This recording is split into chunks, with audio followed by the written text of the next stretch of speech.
My best quality is my unwavering allegiance to myself. I know who I am. If you don't or you can't figure it out. Good morning, afternoon, evening, whatever it is. Hi, sorry I'm running a little bit late. How's everybody? Woo! What up? What up? We got okay, look, Bugs, I sent you back a note on the doodly ding dong. Okay, so X, whatever we're calling it these days. So hi, good morning. Bugs is better now. Oh my God. Oh my God. I don't even want to know. It's okay. You forgot to respond. No, you don't have to. It's fine. I'm just letting you know I wasn't ignoring you. So how is everybody? Wow. Wow. Well, here in New York, the weather's finally broken. And lovely. Well, I mean, lovely is a stretch. Oh, okay. Toodles, what are you doing, babe? I have the disco light on and everything, and she's all of a sudden snuck out to the window. Oh my God, Candy, I put together a little segment about pet of the week, and I was going to mention you because pets. Okay, we'll get to it. My Toodles, yeah, she's being terrible. So, how? Hopefully everybody made it through with all their appendages, and yay, America, you did it. Be better. Okay, that's all I'm gonna say. Congrats and everything, but it's an ambulance up in here. Nice and cool in Philly. Yeah. So shitload of rain. But the weather finally broke and I got to do some planting. But I hope again everybody's in one piece. Yay, America. All that stuff. Anyway, so where do we start? There's a lot. There's a lot going on. And I didn't realize I got caught up. Let me reel it back in. Let me reel it back in here a minute. Wow.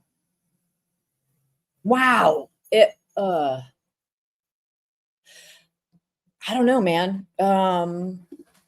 Catch up on the replay. Oh, no problem. Look, I wanted to start out actually with I want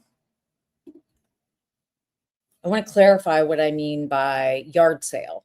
So when I say things like I have all these little folksy gibberish terms I use, yard sale, it's in the description, basically is the description of my life in a nutshell. But I learned it from one of my oldest friends, who is, oh God, she's from Minnesota. But yard sale means basically, and maybe people know this, but yard sale means basically what it sounds like. You picture a yard sale and there's shit just all over your yard, right? So it's a little bit of this, a little bit of that. So live streams are like that. I know that there were some people that were okay in the comments, and fine, I welcome comments, but live stream aren't necessarily linear. Okay, so I just want to make sure that everybody knows that this is just a yard sale, basically. And you can always fast forward. Anyway, so that's I'm gonna make sure that that's clear. Number 2, Legionnaires. Somebody asked me about Legionnaires and the Midtown building. First of all, I have no idea what's going on with Legionnaires. I'm going to mark myself safe. The Midtown Manhattan thing. Now, look, this is not an occupied building. If anybody hasn't heard about it, but earlier today there was a building in Midtown that, which is way the hell away from where I live anyway. But that was under construction, something buckled, like one of the uprights buckled, and now they're evacuating like an area. I'm going to say this, and this is going to sound terrible, but usually once a summer, we get a huge building collapse, and I hate it. And I'm sorry to say that, but something happens when, what? Yes, I'm going to get to that. So we're going to get to the Mr. Bright breakfast. So this is all in my description, but Midtown is where one of my friends lives. Yeah. So get them out. Right. I can't remember where it is, but basically it's not anything weird. It's not occupied. But those are two questions that came up in the Legionnaire thing. I don't know where that is. So again, I'm going to mark myself safe. So, thinking about, where I want to go to there. I'm going to start with the easiest thing to just sort of clear off yield plate. And that would be, what's Trisha up to these days? And by that, I mean, let's go to see how the probate's coming. So why don't we go to the docket? And I haven't looked at it yet, so this is going to be fun. Let me share my screen. So as you recall, this is the latest in the Trisha Grifty McGrifterson-a-thon of trying to, get at an old lady's, now deceased, R.I.P. Beth B., estate. And so we've talked about this extensively, but let's see what the latest is. Because the last time I checked, it was, let me pull it up on the stage. Let me add that to the stage, make myself wee. Okay.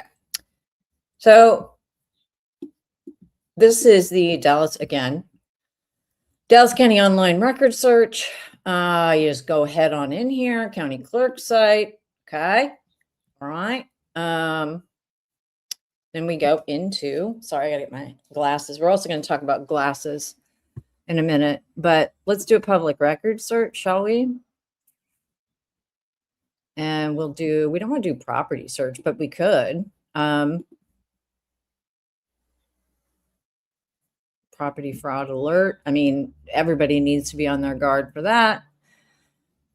Probate courts division, which is where this case is taking place. We're going to also talk about how, if you want to dial into this case, how you can do that. Case search. Okay. Janet. Sorry. We'll forward Janet. Okay. All righty. Let's see here. Yep. We got the motion to yeet was where we left off. Okay. Let's see if there's anything new. Okay. Nope. Nothing new. So we're still on. Yay. So that's exciting for all of us, I think. I can say that with confidence because I'm excited about all of this. So, hey, Lindsay, how are ya? Yes, we're going to get to that. We're going to get to the stalker of it all and how it's not. Okay. But yeah, so we don't have anything new with Trisha. So I just wanted to make sure that we cross that off the list for today's yard sale. The motion hearing is set still. Notice of court appearance. So there's a couple things that people who are in the true crime space, because this is it's not a criminal case, but it is a probate case. And, much like Lauren, you're going to find out. And also, like she should have learned from that Sue Pruitt case, all this shit's going to come out in the wash. So you cannot expect people to not be interested in talking about a case that involves the woman who claims to be the original OG case solver herself, Trisha Farty McGrifterson. right? You can't. And I'm sorry, it's not stalking. It's not cyberbullying. It's none of that bullshit. It's called the U.S. court system, mother scratcher, right? Okay. So now that we've got that out of the way, Grace and Stacy, Stacen, oh, Stacen, right? So let's see. If you want to cover this case, first of all, you can't stream it. Okay. So you can do this after the fact, and you need to go on and put in a request, much like Wall and Quime did, to let's see. Anyway, you get the drift. So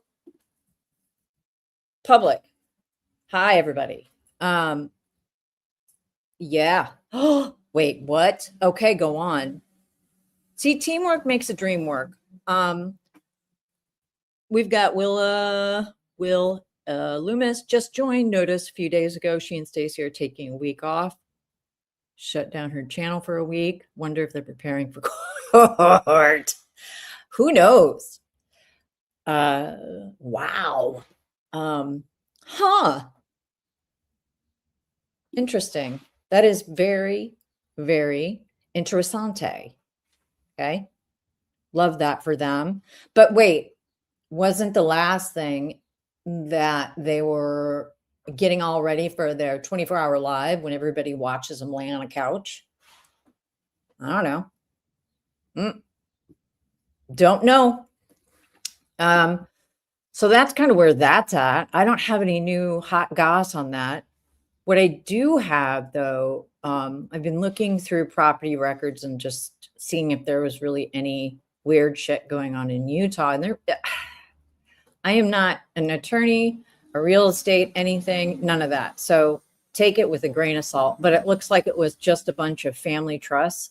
I don't know about, and when I say family trusts, I mean family trusts in land, not, not like an investment trust. So I don't know anything about family trusts outside of the property, which is not that abnormal from my experience.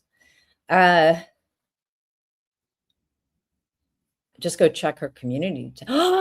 Rhinestone Wow Girl, is this your first live? Yay. Woo.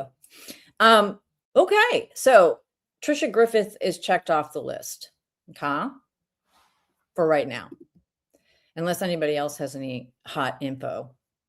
But anyway, that is dallascounty.org. Again, dallascounty.org, paid for by the good taxpayers of the great state of Texas. Okay, Rhinestone Wild Girl. I don't know if you're actually a cowgirl, wild girl, but I do know that, yay, first live. Woo! If you remember, put a toots in the chat. But I'm excited that they're taking a week off and that they are getting some R&R. Good for them. I say hats off. They're out there putting in the work for their live streams, right? I mean, they don't know, have no idea what. Let's throw it to Brian Enton. I don't know. Maybe she's got a meeting at HQ. Maybe they want to talk her through some shit. Has she gone very quiet? I guess I haven't been looking. Galveston. All right. All I can hear is like Marty Robbins songs, like El Paso. Anyway, so what else are you guys saying? What other hot goss we got? Anything? So they've gone rather quiet. Blow over. Is there something new that needs to blow over? I guess is my question, BMD. Or is it just the same old, same old? So subtext, I thought the last order said the hearing would be streamed. Yeah, but you have to request access is what I took it to say, but you can double check me on that. I think you have to request access and it's not streamed publicly. So remember last week or whenever it was that Lauren Matthias made it sound like she was doing something great when she was covering that trial in Arizona, that she was so special as an investigative journalist, that she was boots on the ground and blah, blah, blah. And I walked out straight out from that and then called the, I can't remember the name of the county. It was that horrible LDS adjacent case. Ugh, can't remember the name. But I went and I just called the clerk of court and said, hey, I'm a reporter. I'm covering this trial. And he's like, sure, let me get you the link. I gave him my credentials, so to speak, and voila. Okay. Hang on a second. But so my point is that with the Trisha Grifterson case, I think it's the same thing where you have to call ahead. Okay, phone first and see if you can get into the Zoom, but you should be able to. Okay. Public trials are public. And anyway, right. Lauren's never seen a pair of boots, but she has seen some glasses, and we're going to get to justice for glasses in a minute because I figured out what she's done. Okay. Justice for me. Because she's caught Lauren. We're going to move on to Lauren now. Well, hang on. Do we want to move on to Lauren? We will. But here's the thing. I'm just going to say this. Lauren is stealing my eyeglass game, and I don't like it. And I'm going to say that. I'm going to say it. Justice for me. Okay? Because this is what she's doing. She's stealing my 5th grade eyeglass look. I don't appreciate it. I do not appreciate her stealing my eyeglass game. And if you know what I'm talking about, you know what I'm talking about with her little round spectacles, right? We can do this all day, Lauren. Okay. Am I making fun of you? Yeah, because you're ridiculous. Here we go. Put these on, right? Okay. Oh, what are these? These are my Harry Carey glasses.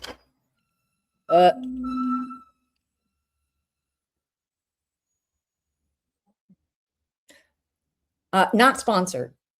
Okay. So I don't know. Somebody might want to tell her that if she is sponsored by an eyeglass joint, that she's trying to get people to, ask her about her new glasses and where she got them. You need to let people know that that is a sponsorship in the TOS, but you can ask Jess Machado about that, or Jolene, but I think Jolene's busy. So I don't know if that's true or not. I'm just spitballing, but could be. Rules, schmools. Anyway. All right. So, okay, there's a loud ass bird. Okay. See, this is yard sale. Cubs win. Yes. Yes. Okay. Yes. Oh, and Will Ferrell doing what's your favorite planet? Mine's the sun. Again, it's a deep cut, maybe. But yeah, not sponsored. I'm also not sponsored by Starface, but hit me up if you want some old bag doing your heavy lifting. So let's see. Whew, what else is going on? Let's see. So that's me. And again, so stop it. Okay. That's me in 5th grade. I told you so. And that's an actual quote from my 5th grade yearbook. Oh, Deb's made it. Yay. Will Ferrell, right? What's your favorite planet? Mine's the sun. Oh, Harry. Oh, that guy. Drunkard, but yes. You know what I'm talking about, Tanya, right? So, here for it. So, yeah, Lauren, it's not cute, and it's been done. So, stop. I'm going to need you to stop it. Okay? But again, if you want to, we can go. We can go, right? I ain't got nothing but time. I've been wearing glasses with bifocals since I was in 4th grade. Okay. In addition, no. Okay. All right. Right.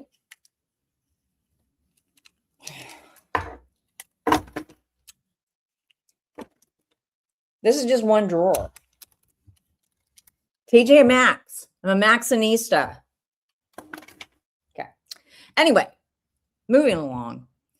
I lose glasses like nobody's business. Yes,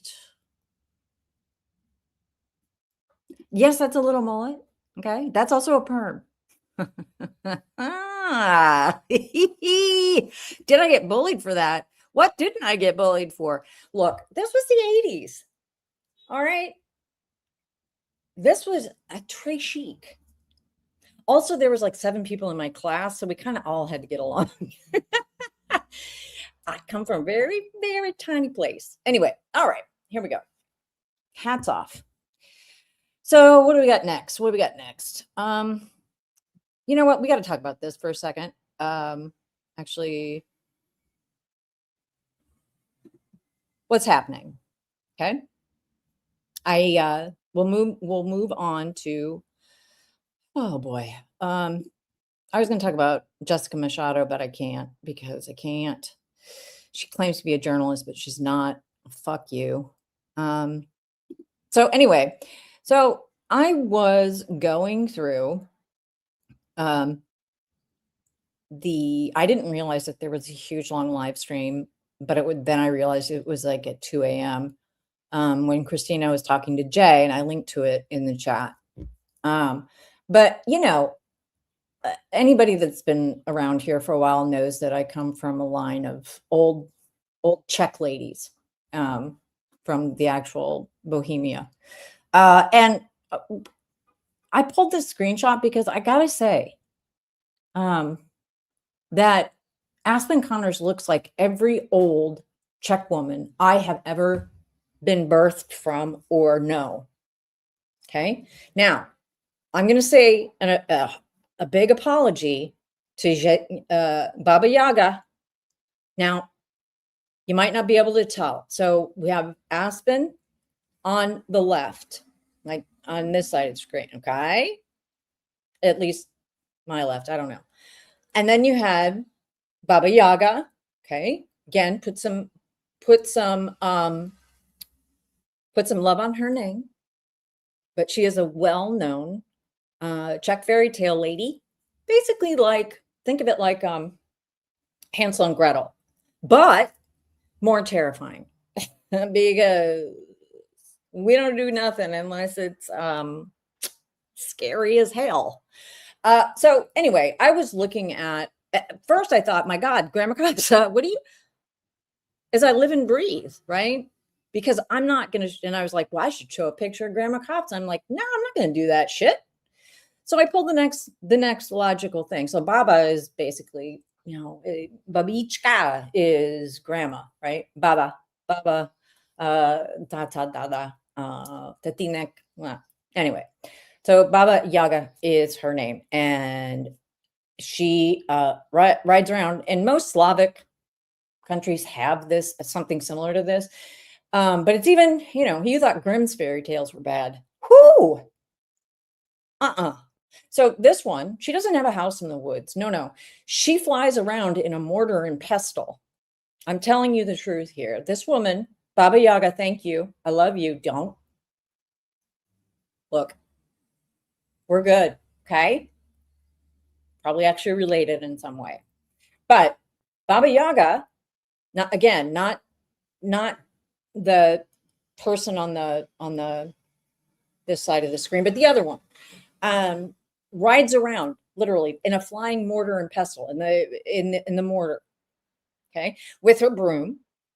And what she does, the reason she does this is that she finds it inconvenient to have to, I don't know, do the Black Forest thing of leading children to their death with, you know, cookie crumbs and things. That's like an unnecessary step that the Germans just didn't understand when they're trying to get Hansel and Gretel.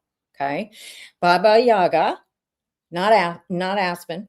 Okay. Baba Yaga just flies around in a mortar and pestle. So she can just grab the kids and grind your bones right there. We're cutting to the chase. Okay. Brenton and Wild Girl, both my grandparents. Right. Yeah. Mm-hmm. Yep. Birthright citizenship. Okay. But anyway, so here we go. And I was just seeing that and I'm like, yeah, if he's Czech, we don't claim him. Okay. If anything, he might be Slovakian, but absolutely not. And again, no offense to Baba Yaga. Absolutely no offense intended. But I gotta tell you, am I making fun of his looks? Yes, I am. And why am I doing that? Because these people are assholes. Okay. They deserve it. That's just my opinion. And I'm entitled to it. So moving along. Yes, Mr. Breakfast, right? So where did we leave off? So Jay's live with Christina and hearing Christina talk about the ongoing issues that she's experiencing with work, with not having work as a result of this bullshit that Lauren and John made up. And you know what? It's made up. Hang on a second. Please stand by. Mm-hmm. Oh, okay. Sorry, that was my old man.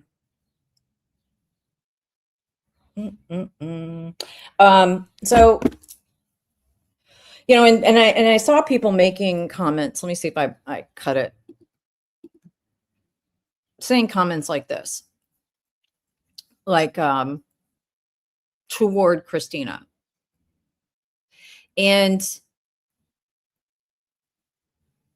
did you ask Lauren when she's going to let it go? Bet you didn't. Just because she claims stuff doesn't mean it's true.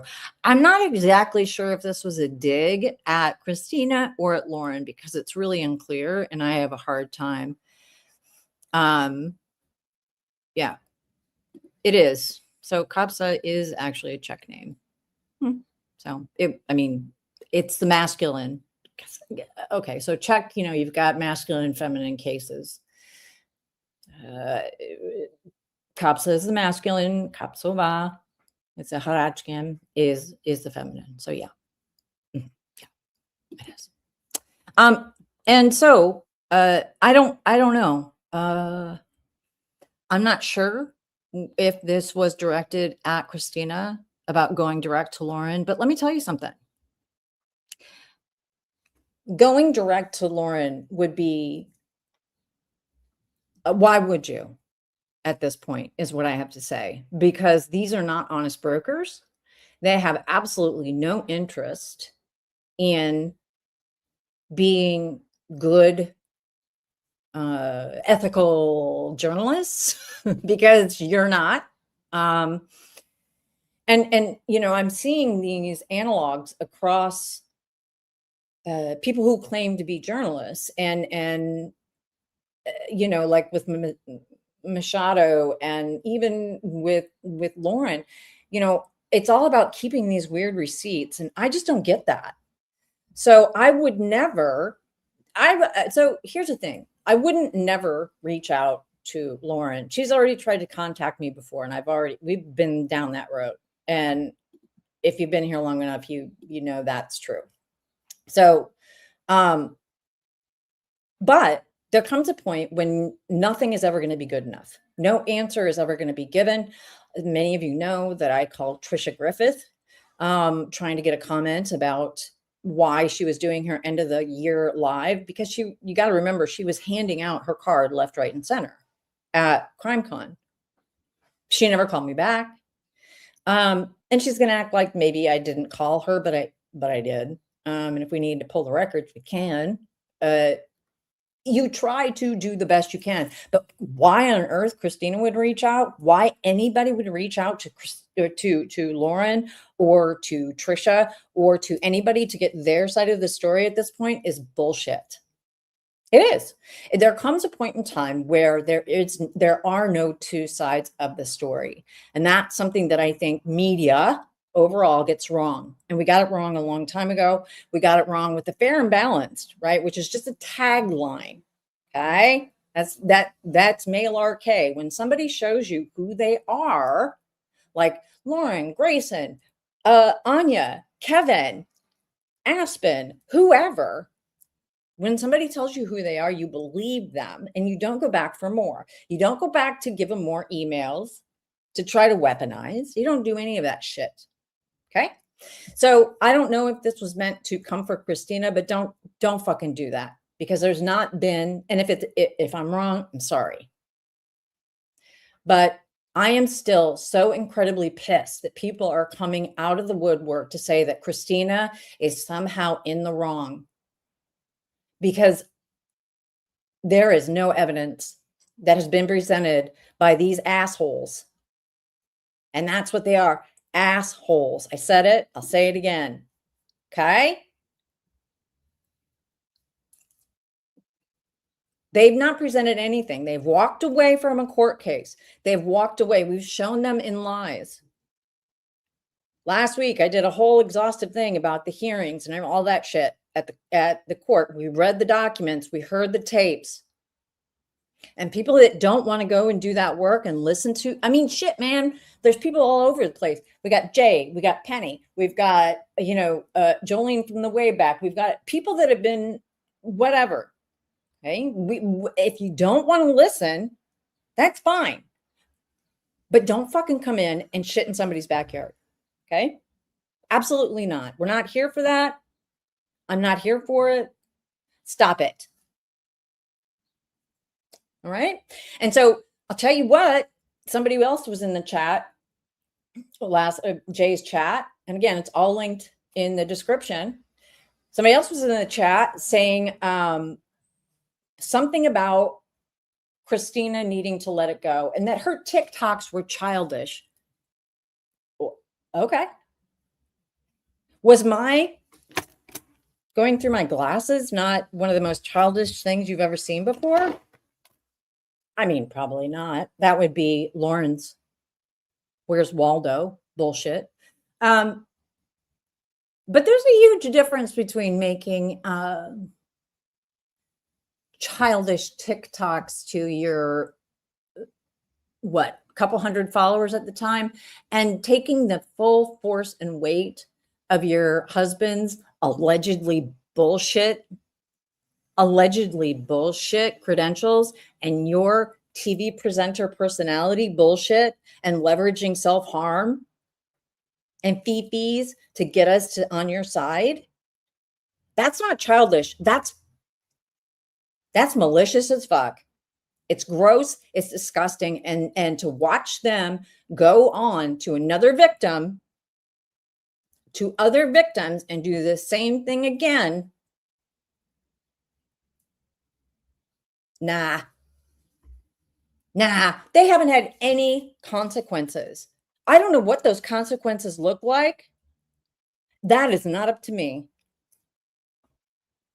But these people, I mean, I don't know. They're terrible.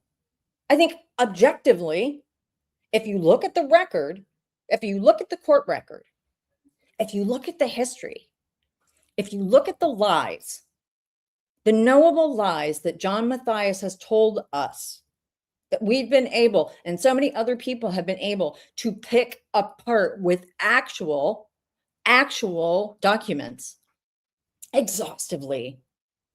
And people are like, why do we care? Because it matters. Okay? It matters when you represent yourself as something, as a person in a position of authority. And when are we most vulnerable? I don't know, man. When we're talking to therapists, that's one place. So come be vulnerable with us. We're going to share with you who we are. And Dr. John, no. You need to put up or shut up at this point. And that's my opinion. I get to have it. I get to have it for all of the world to see. Okay. Because, man, y'all are gross. Ski Utah, come on in. You know, the way, again, it's like the judge, just people, it's so easy. Like the Grayson, if you're out there, and I know you are, Stacy, I mean, we have the audio. This is that weird thing that happens that people say, these are not the droids you're looking for. You're not hearing or seeing what you're actually hearing or seeing. You do not have to take my word for it. I could give a shit. It's not my problem what people think of the product I put out, product of what I do here. Okay? I don't care. What I do care about is the ongoing lying that these people are doing. And it's gross. And it seems like they're coming for Mr. Breakfast again. Whoever that person is, truly, with another. And the other thing too is that don't use stalking Dr. John, because you clearly don't know what the hell you're talking about. You just simply don't. Okay.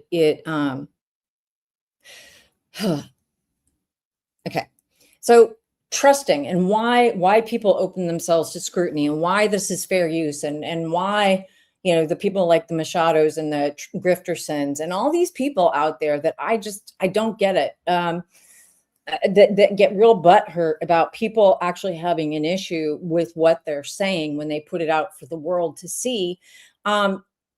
You know, you open yourself up to scrutiny. And I was going back through, and I don't know if people have watched, and Docket Decoder he just did he's diving back into his new series on the Netflix doc, Maternal Instinct. And I think it's interesting that he's doing that, because I was going through and looking at, many of you maybe know or follow or heard of Dr. Patrice Berry. And I was going through the archives. Yeah.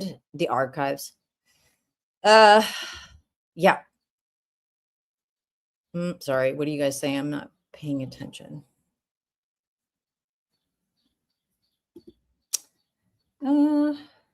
Does he have any scholarly work, non-incarnation? No.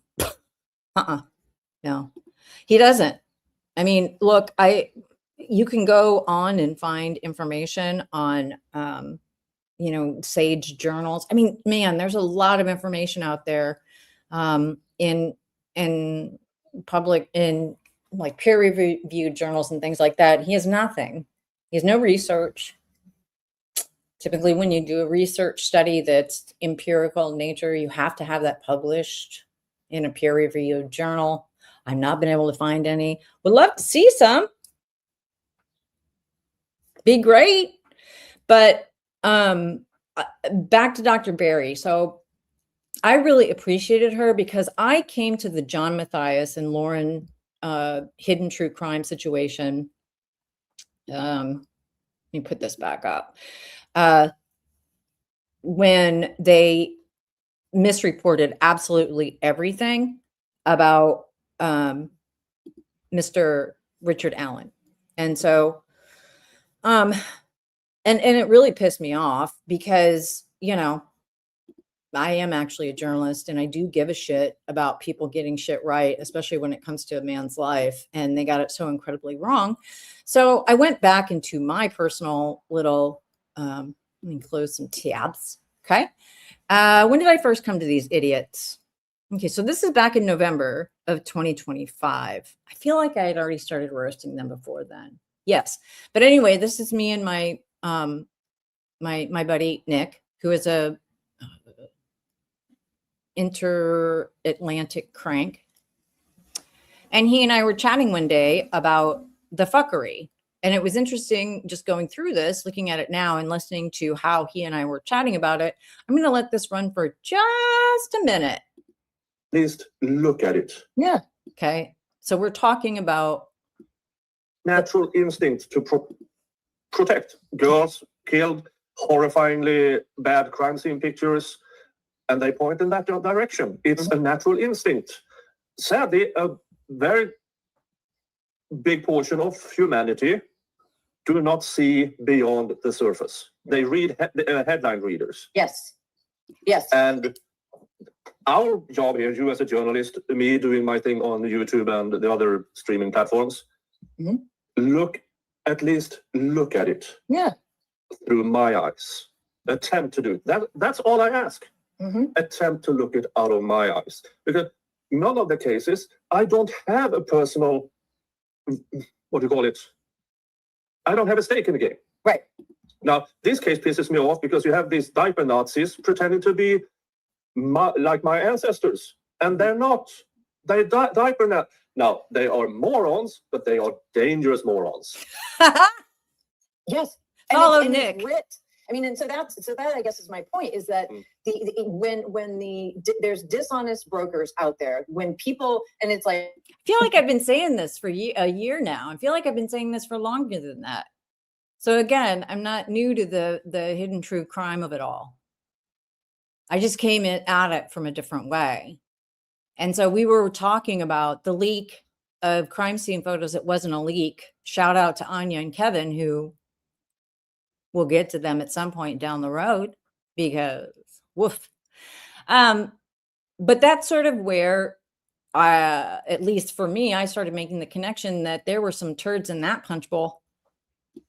You know, when the narrative is choked through a opaque court system, and the only light getting out of it is through Anya Kane and Kevin Greenlee, and which I think at this point are basically mouthpieces for the state, and places like Hidden True Crime, you get a narrative that is incorrect, even going prior to you're trial, good. right? And so that was my, you're fine. So I always came at it from that angle. But I want to play this one part where I lost my mind over, and you and I spoke a tiny bit about this, and I bring up Hidden True Crime because they are, looking back at their coverage is very telling.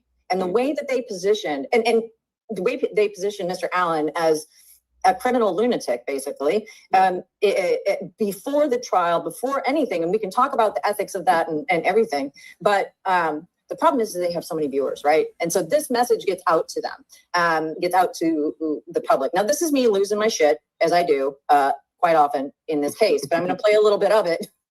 And I want to point out here, too, that this is from, let's see, March 16th of this year. And I believe that their stream that I'm commenting on was from 5 months previous. So it was before trial, I think. Is that right, March? March, 5 months back, October. Yeah, so like contemporaneous or right before. Yeah. So let's take a little listen to what old Poozy Poops got to say. Oh, getting very warm. I was worked up. Anybody? Let's see. Whether it's talking to lawyers on admissibility of evidence or reaching out to experts in similar fields as the Garmin doctors, but to look into this, right? I mean, this is the kind of thing. So to me now, I'm going to go look at that Connecticut case to see what the Connecticut Supreme Court decided. Okay, so let's do a little. Oh God. Poor Nick. The Hidden True Crime people. 7 months ago. I don't know. They just always bugged me, and they've always bugged me. That's not true. They haven't always bugged me. When the thing with Lori Vallow was going on, I thought it was nice to have that kind of coverage and that kind of experience that she brought. Yes, it is. Angela K. Davis, right? Yep. So, are you kidding me? What the fuck? Sorry. Other than your home? Well, so you have these husband-wife teams that have a journalist and then a professional who's licensed. Oh, I guess I tracked him back then. Clinical forensics psychologist. So you have these husband-wife teams that have a journalist and then a professional who's licensed. Okay, so again, this is wait, wow. What can we do? Right? What we can do, hang on, is this is from back again, like 8 months ago when Nick and I are looking at this. What the hell happened? Okay, here we go.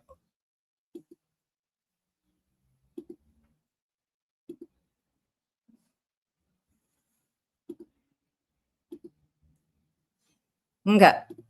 And then you have domestic violence incident. Yes. Two completely different things.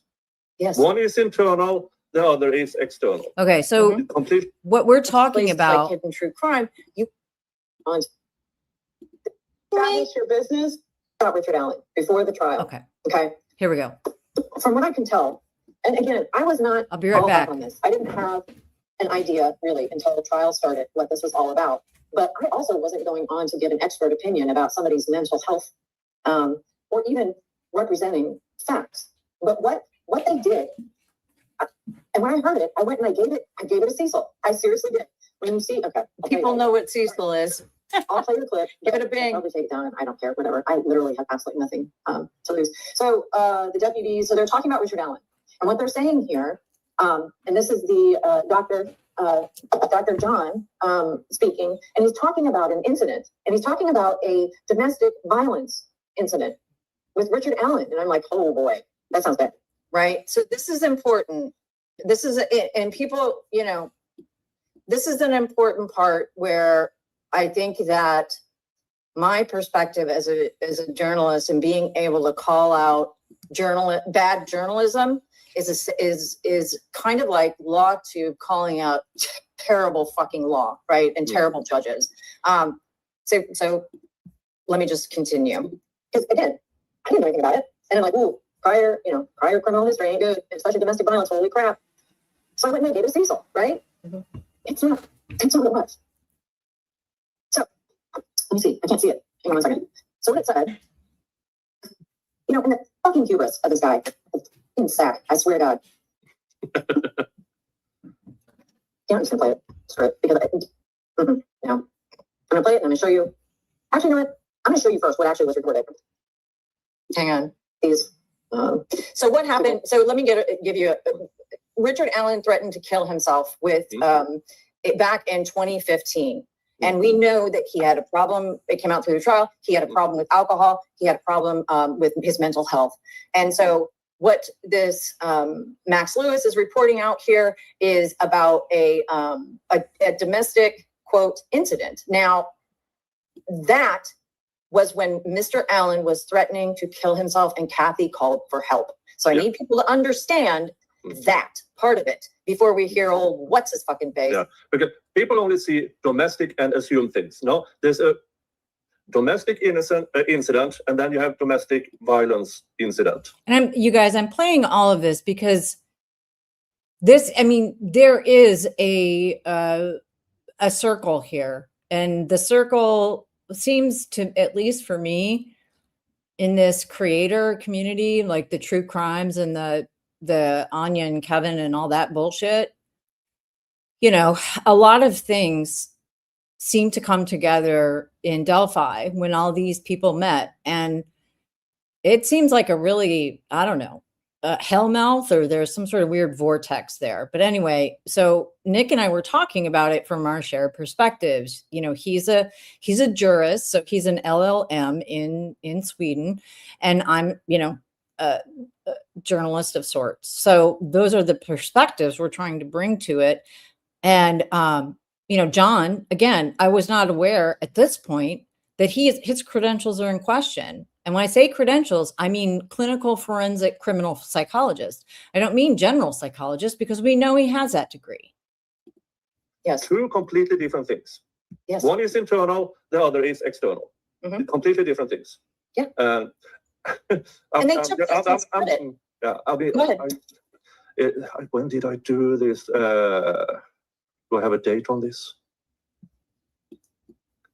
Analyzing. Yeah, this was also in March.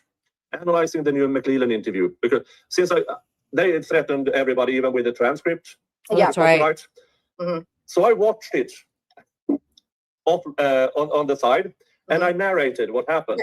And, I think I've never cursed as much. Oh. I had to do it in 4 parts because it pissed me off so much, that interview. Well, it's okay. Well, buckle up. Yeah. Buckle up, buttercuts. Everybody grab your asses, because this was before the trial. Yeah. This is before the trial that they were doing this. Mm. Here we go. Yeah. And by the way, what Yep. Rick did with his mental health issues, the alcohol is the self-medication. Yes, of course. And that, I mean, there's nothing new with that. No, and this buffoon, supposedly, you know, a professional, doesn't care enough to find out. But hang on a second, I'm going to lose my mind on this. Can't do this because I don't want to listen to any more of this shit than I have to. It's around 35:07. Okay. I don't know if I go full screen. Whoops, the barf. Okay, here we go. I'm gonna play a little bit. For Richard Allen over quoting. Here we go. After he was Sorry, arrested. guys. Officers with the Carroll County Sheriff's Office were sent at around 3:30 a.m. on June 18th of 2015 to the home of Richard and Kathy Allen, according to records obtained by Fox 59. Sheriff Toby Liamsby said Allen, a dad of one and a CVS technician, was allegedly drunk, and his wife took him to the hospital for a medical evaluation. According to the sheriff, responding deputies' role during the incident was to, quote, keep the peace. No arrests or charges follow. Local sheriff's deputies responded to the home of accused killer Richard Allen over, quote, a domestic incident. Okay, so now he's just doing his rhetoric, right? So this is his thing. He's like the Socratic guy. You just read it. I just read it. I can. What the fuck? Interrupting it. Oh, I gotta learn. Sorry. I can do that. The Carroll County Sheriff's Office confirms that. Okay, let's crazy bat. Hold on. Something else. Or something else.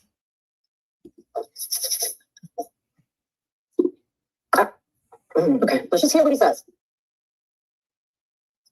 Ooh, pause for dramatic effect. Look at that. Why is this important? It's not. Hang on. Because this is precisely the sort of thing you see with so-called out-of-the-blue killers. Okay. Right? Oh, hell no. Oh, hell no. What? Out-of-the-blue killers rarely, if ever, internalize. That's a completely different diagnosis he's talking about. Completely different. This is made up. Buckle up. This isn't the worst of it. Just give me a high sign when you need me to stop, because holy shit. This is precisely the thing that you see with out-of-the-blue killers. He tells their audience of over 240,000 people. It's been viewed 105,000 times.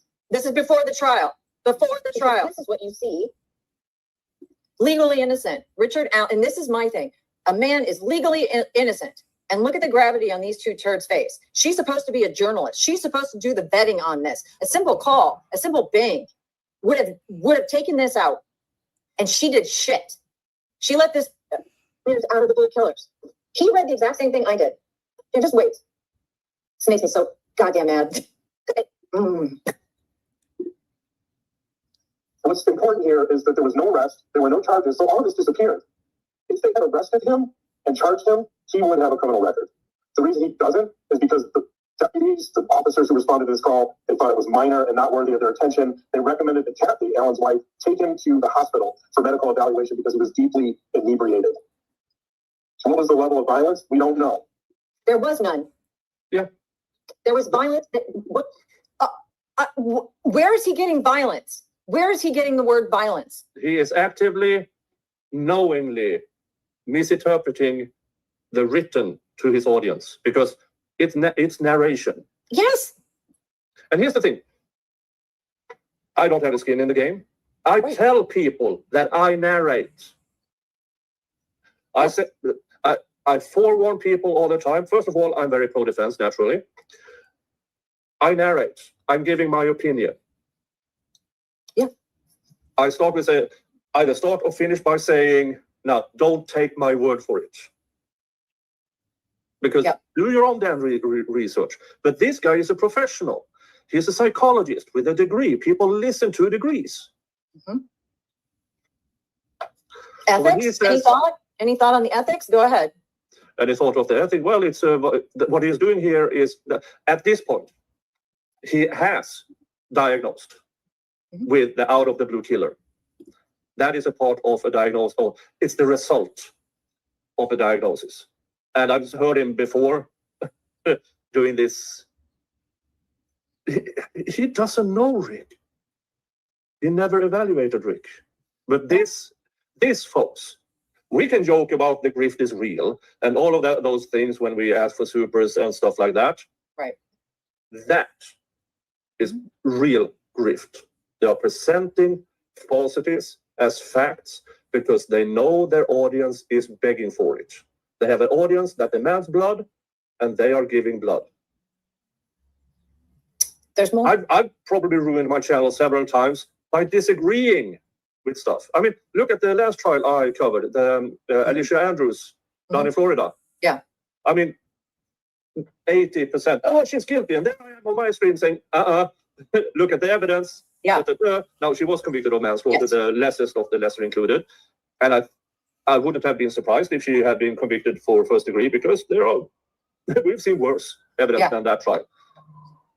But I still say, and I probably ruined my algorithm by sticking to it because I can't do anything else. Yep. That's me. Right. I don't change my opinion based on viewers. I don't present opinion based on viewers. Check if I banned people who have been on my viewing me for years because no. Don't I say that if you're going to troll on my channel, you have to be one or two things: correct or funny. Right. If you're neither, fuck off. And if you lie about known facts in a case, and you refuse to acknowledge it, I have no interest in you as a viewer. Because even if you have agreed on me for 2 consecutive years, yeah, but did you actually agree with me, or did you look for somebody who agreed with you? Right. Because it becomes very obvious. It becomes very obvious, and you point that out. You point that out when the worm turns, right? I mean, yeah, and that's how I believe things should be viewed. But the difficult thing for me to even wrap my head around are how these people exist in the wild. I mean, I'm not naive, but man, this took my breath away. So stand by, hold on to your butts. This is what I'm talking about. I am so pissed. I'm pissed for a few reasons. Number one, I'm a recovering alcoholic, and you for 23 years. Last week, the 12th, 23 years. God damn it, you guys. Years this year. Let me tell you, relationships aren't easy. I should have turned this off. Years. Do you know? Hang on. Farm. Good for you, by the way. Thank you. Hang on, I'm trying to get to the worst part of it because he really, and she fucking.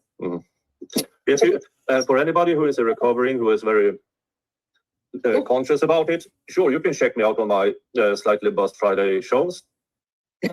Right. I personally am at the stage of my recovery where it's like fucking hilarious. Yeah. But you know, some people are not. So protect yourself and your sobriety.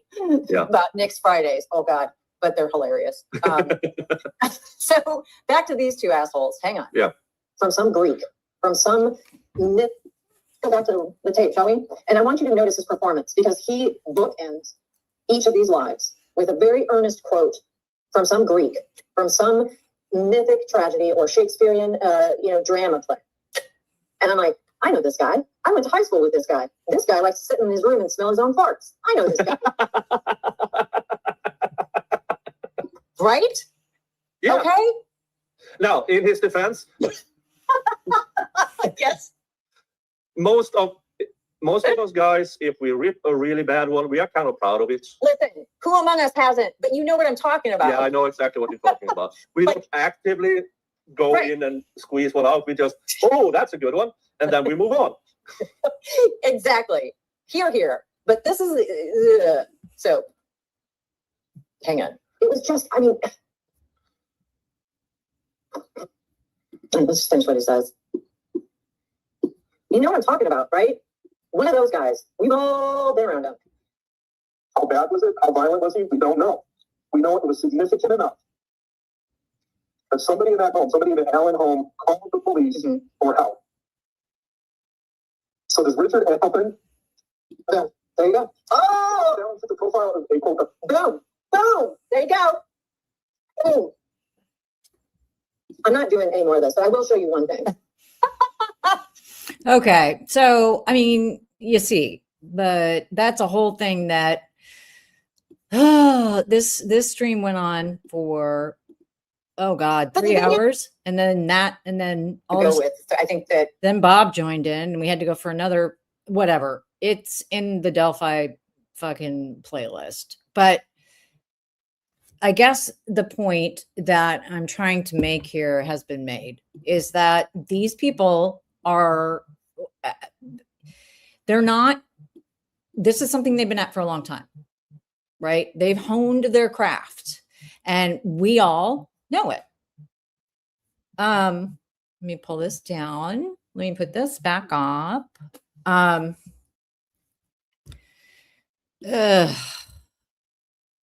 So let me go to the chats. Sorry, I did want to just play that because honestly, Nick's perspective is as a jurist, and again, he's careful to say, he's not a lawyer in the States, but he is absolutely an LLM. So he's got a master's in law, a master of laws. And his perspective and my perspective and looking at it through that lens. And then of course, Bob gets in there and then it's just all over about the shouting. So anyway, all to say that there were a lot of people out here that really started getting their hackles up even before this. So, well north of a year ago. And I'm not even, and people were on to him before then. And there is no shame in having listened to them at some point at all. I mean, I think in this live that I did with Nick and Bob, I said at one point, that I found their coverage of certain things interesting. And then shit started to get weird. And it was like, it was like, it became a platform to me for John to just spout about whatever. And again, this is before I realized there was so much contention out there over his clinical, forensic, criminal. I mean, he uses all of those things like he actually has licensure and all of that. We know that he doesn't. He does have the PhD in counseling psychology, not clinical psychology. That doesn't preclude one from the other, but I mean, y'all gross. What are you guys saying? Oh my God, Rhinestone Wow Girl. Thank you. I just want to support the channel. I will always game for shedding light on Lauren and John Griff. Thank you, Andy. Well, thank you, Rhinestone Wow Girl. Thank you. I appreciate it. I love your name, Rhinestone Wow Girl. Glenn Campbell, RIP. But, I think a lot of it, no, right back at you. What else are you guys saying here? You're blocked on Nick's channel. It's funny. It's like I went through a period of time where he couldn't see any of my chats. And I mean, he's had me on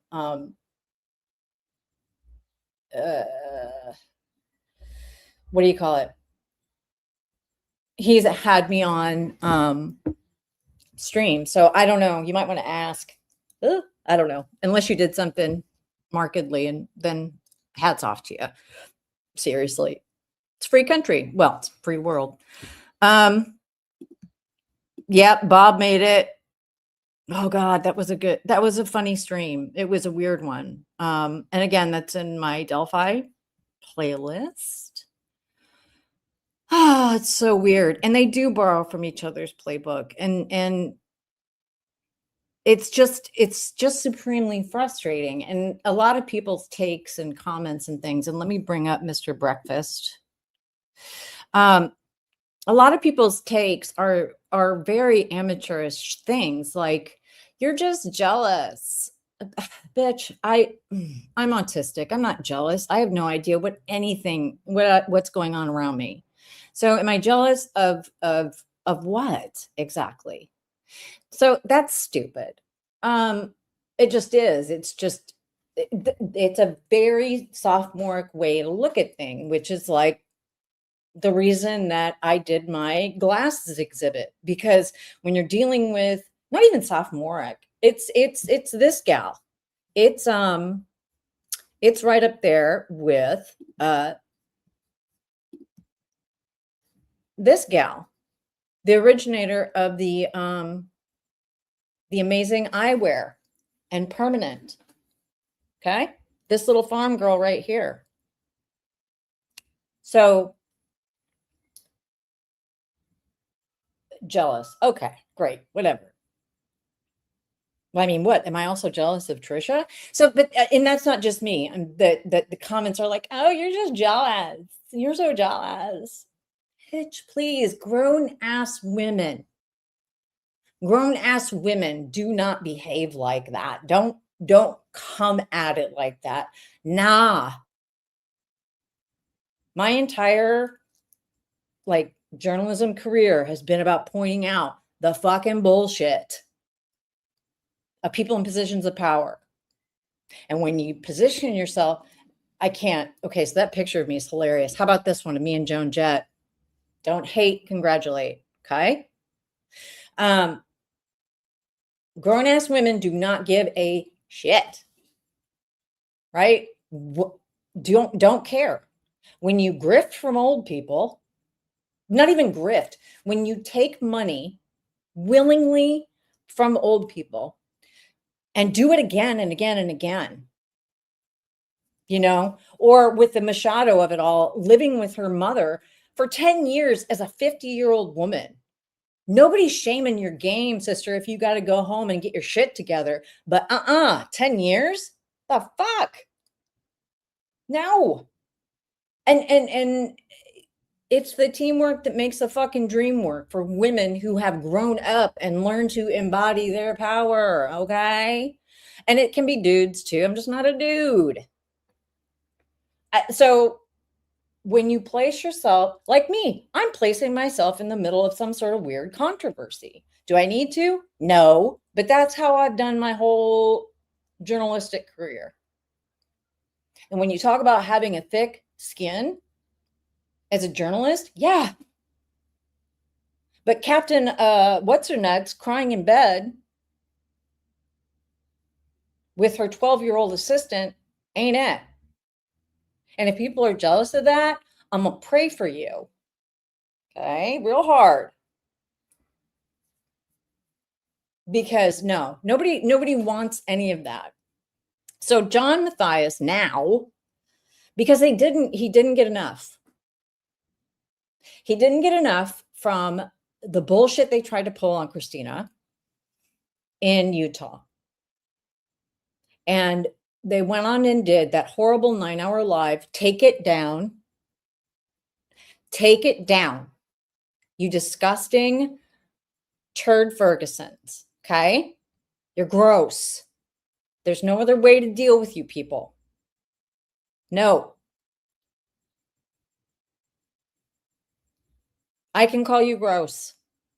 I can say that you bug the shit out of me. I can say that you make me want to peel the totality of my skin off. I can say all of those things. Because it's my opinion. Okay? What else I can say is based on the last week when we went through all the court documents and the actual court record and the legal stuff and what the judge said, I can say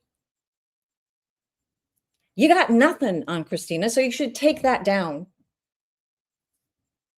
You should take it down because, my God, if I were an actual licensed attorney that was doing some sort of, and I'm not, okay? I'm not an expert on anything, but what I am an expert on is, having opinions. And my opinion is that if I were a lawyer looking at these fools out here with that 9-hour live plus a 4-hour rebuttal, when they go on to name check, not just Christina, but the ballet flats and the hoosie poops, right? I'd be like, oh, I'm going to reach out to that person, that Christina gal, and see if she needs some representation. And again, I'm not a fucking lawyer, dude. Take it down, man. Take it down. Because they won't. They won't take it down because then they'd have to admit that they were wrong, that they made shit up, they misused the tools of the law, and that they called in false police reports. And go check out Penny, Dreadful Penny. She's been going through the body cam footage. And John getting on the phone with that cop. Look. Again, I would be reaching out to every single, as I live and breathe. There you are. Just talking about John and Lauren and the new shit that they're trying to do with Mr. Bright Breakfast again. And John's bullshit. Okay. So here we go. Hey, Ballet Flats. Who else am I missing? Hybrid. Hey, I love this gathering of intelligent, strong, funny women. See you next Tuesday. Now, okay, side note. See you next Tuesday. Talk about having a thick skin. I mean, who among us hasn't been called to see you next Tuesday by butthurt menfolk? Own it. Yeah, Christina didn't do anything. I agree. SC girl 2 3. Sorry, I got to put my glasses on, or these glasses. No, I won't do that again. That's not a crime, right? We'd all be in prison. Yes.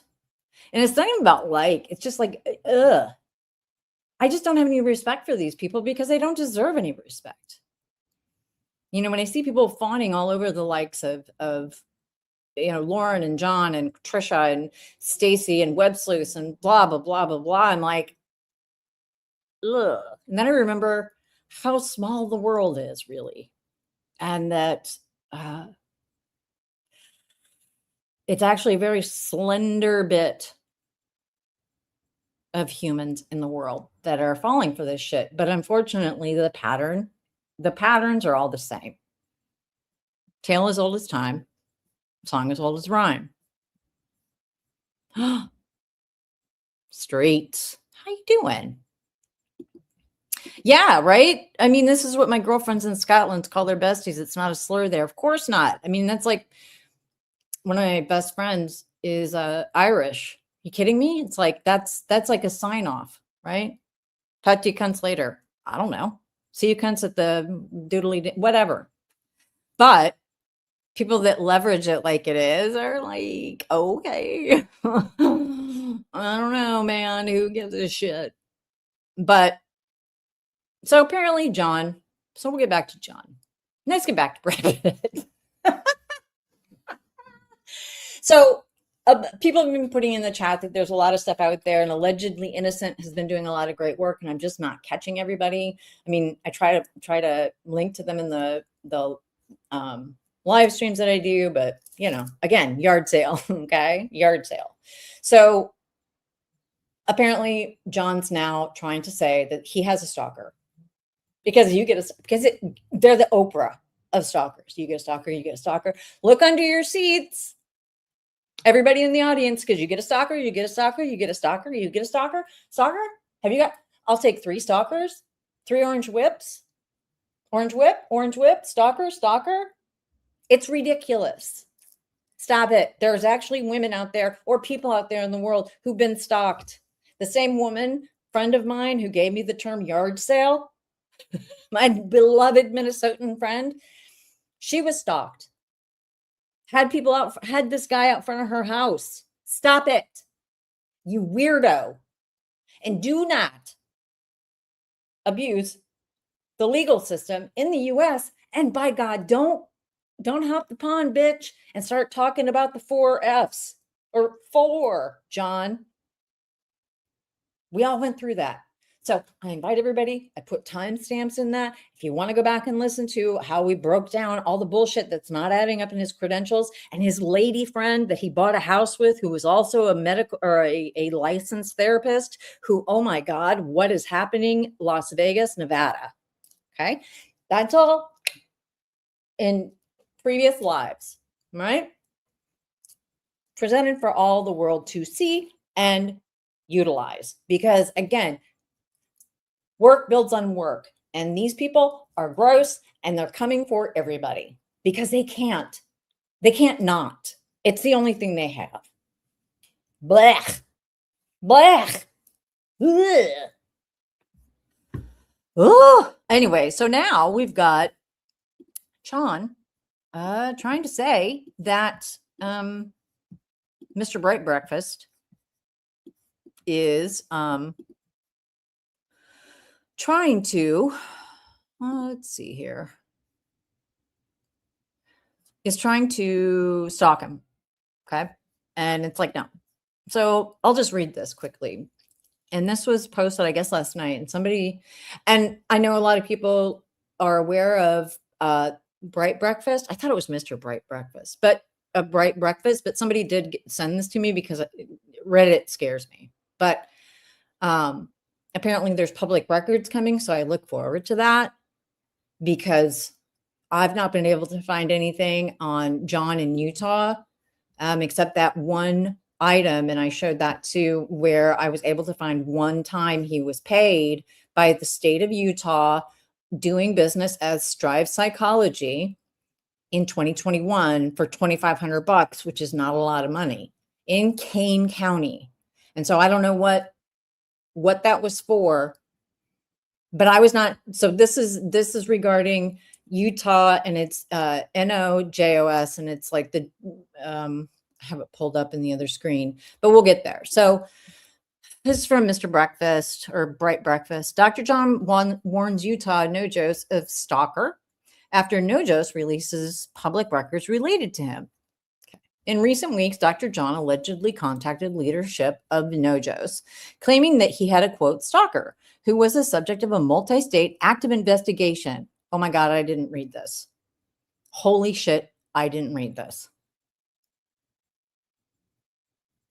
I'm actually, what? Netflix, if you're out there, you might want to do a background check on who you're doing business with. Allegedly. Wow. Oh my God. So I'm sorry, you guys. I did not read this. I mean, I scanned it, but I didn't realize it was a multi-state active investigation. Bullshit. Bullshit. God, what the hell are you talking about? Prove it, Dr. John. Oh, I can't wait to see these public documents. Oh, I love that for them. Accountability, right? When that didn't stop NOJOS from responding to a lawful public records request, someone identifying themselves as an attorney and another identifying as an investigator communicated much of the same. Dr. John may have forgotten that he and his wife once, I didn't know this either, hired me to help them with things like FOIA and public records requests. So I would say I know a thing or two about submitting public record requests. Holy shit. What? God, they're stupid too. They're just dumb criminals. Allegedly. He may have also forgotten that some of NOJOS leadership work for the state, which meant records.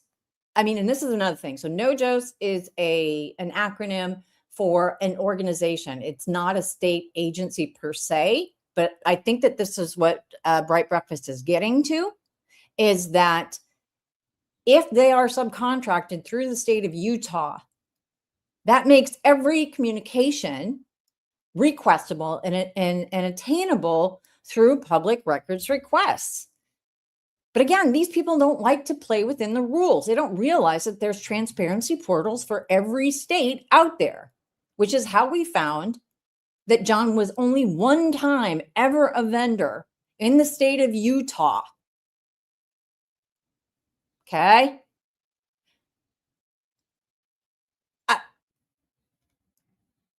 If you get paid with any kind of money from the taxpayer, be it state or federal, if you're a vendor for the state, your shit is going to be searchable, John. Just a heads up. Even though that's not been a real big concern of yours, because from all we can see, and that means everybody out here looking into you because you put a target on yourself by being a jerk, none of us can find your history, except that you bought a house in 2000 with a lady friend in Las Vegas who was actually a licensed marriage and family therapist. Oh my God, who was also apparently somebody that you mentioned on your dissertation, which seems like an ethical issue. But then again, these are just my opinions based on publicly available records that are out there in the world. Wow. Oh, he may have forgotten that some of the NOJOS, yes, so works for the state, which means records such as their emails may be obtainable through a lawful public records request. And people need to start doing this more. Because what we've seen, and look, our government has not been accountable to us for a long time. Even more so in the United States, America, at this point. This is our government. The state of Utah is a government that is accountable for the money that they spend. And more people need to push back when people like John and Lauren try to stifle speech through transparency. And I'm sick of it. And thank you, Bright Breakfast. From the records I've seen so far, he seems particularly unhappy about a Reddit post discussing his publicly claimed NOJOS credentials. Lastly, to Dr. John, in case you're reading this, submitting lawful public record requests isn't stalking. It also isn't harassment. Trying to tell an agency there is a, quote, active investigation going on in an apparent attempt to discourage them from releasing public records just raises more questions, in my opinion. I have submitted a public records request seeking information, something that Hidden True Crime used to have me do and something they appeared to appreciate in the past. The only difference now is the research and requests involve claims that HTC made publicly in court to law enforcement. See, you can't do that shit. Or you can. Your choice. Take down the 9-hour live. My God, this is just going to live on and get worse because the more you people talk and react, just stop it. If you want to go be true crime, whatever, go do that and stop coming for other private citizens. Christina was a private citizen. You all are limited fucking public figures. You just are. Read SCOTUS Evans case, okay? Where it was reiterated what those categories are. Ugh.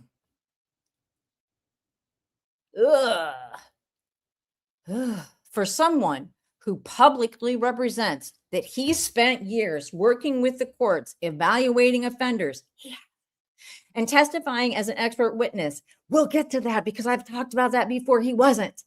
Okay. I mistakenly assumed he'd already understand that about public records. Receipts for all are forthcoming. I want to put a note out here that nobody owes anybody receipts. And receipts, fuck you. And I say this to the Delphi weirdo community out there that say, we need to see your receipts. Fuck off.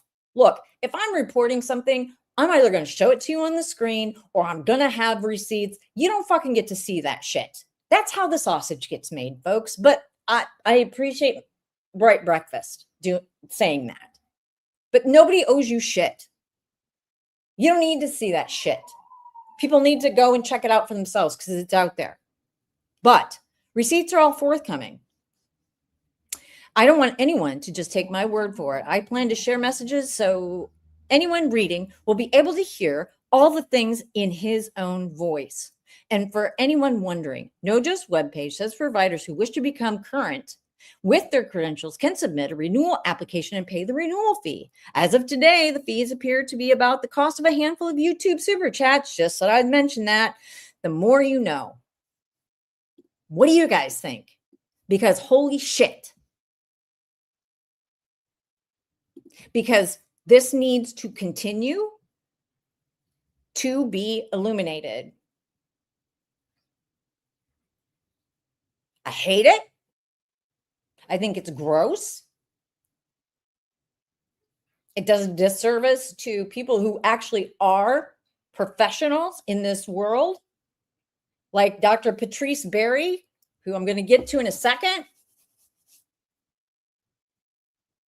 and to actual journalists who actually do boots on the ground investigations and don't need a 12-year-old to help them set up their fucking whatever. Look, I get real spicy. I ain't got time for this. The hour is late. Okay? Yeesh.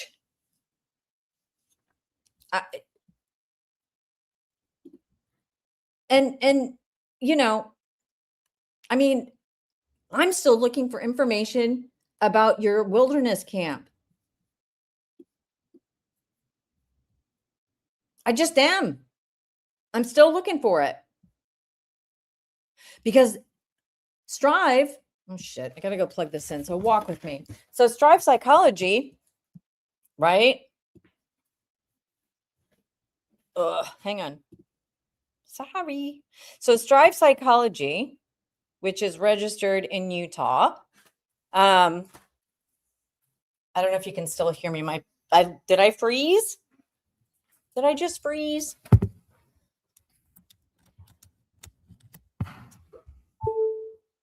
Did something happen? Am I still here?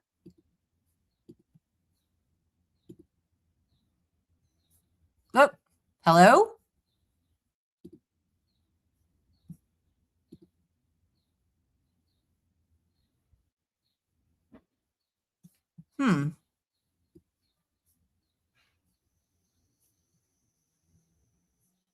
I don't know what happened. Hello? Can you guys hear me? Woo. Okay. Can you hear me? Well, that's a great photo. Okay. So anyway, I don't know what happened. I had to get my, can you guys hear me again? Okay. So, I had to plug it in. Plug it in. Okay. You have frozen. So Dr. Berry seems off. Okay. Well, I mean, I guess my point is about credentials. So I'm not, you know, we'll get to it. Oh, yay. Super sticker. Brenda K. Thank you for the super sticker. Thank you. When I get on a roll, I'm sorry, I'm not paying attention to the chat, but now I am. Okay. So Bright Breakfast is out there in the world, right? And looking for information on NOJOS. When I looked up NOJOS, as I was saying before, it is let me see if I can add this back up here. There we go. So NOJOS is a organization that is, let me close that window. Maybe closing some of my windows will relieve my doodah. So it's not a state agency. However, as Bright Breakfast mentioned, it does do work with the state of Utah, meaning that they are going to have, they're going to have communications. And if you're, again, getting public funding, that's interesting. Hi, Rocky Mountain Hippie. Have I checked COVID funding to see if there's a payment made out of those funds? I don't know if it'd be separate from what you're looking at. A good site for that is actually, and I haven't, through the, I can't imagine that they would have been able to apply for like an SBA, a lot of that stuff. But that can usually be found on, I think it's governmentspending.org or something. No, it's like there's a government spending website that has all of the ARPA funding, the American Rescue Plan, and the CARES Act funding. So I have not looked at that, but that is something that could be. Am I still frozen? Wait, am I still frozen? Yes, and credentials providers to a certain degree. So again, all right, am I frozen again? I can't tell. No, I can see my little thing moving. So NOJOS is sets some kinds of standards that for people that are yeah, so it's Utah Network on Juveniles Attaining Safety. It's an acronym. There's protocols. So like you can belong to various this one happens to provide credentials. So they have there's rubric to follow, and they have like their protocols and their standards. So ostensibly, if you're going to do any sort of reporting for the courts, they have a form that they like you to use, or that has been put together by more than just one person, right? So what is it that is going to have to be assessed? And John, as we know, has claimed 1,000 times that he's done a cajillion of these. But when I did, and other people have picked up on it too, and I can't remember if it was in the universe, but if you look at the case, the one case that came up, and it's a Nevada case that John did an evaluation for, and one of the footnotes that brought up that he gave the wrong test, or he did the wrong calculation. And I'm going to try to look that up. But NOJOS does this in the state of Utah. And so, wait a minute. Hang on a second, ballet flats. Coming in with some intel.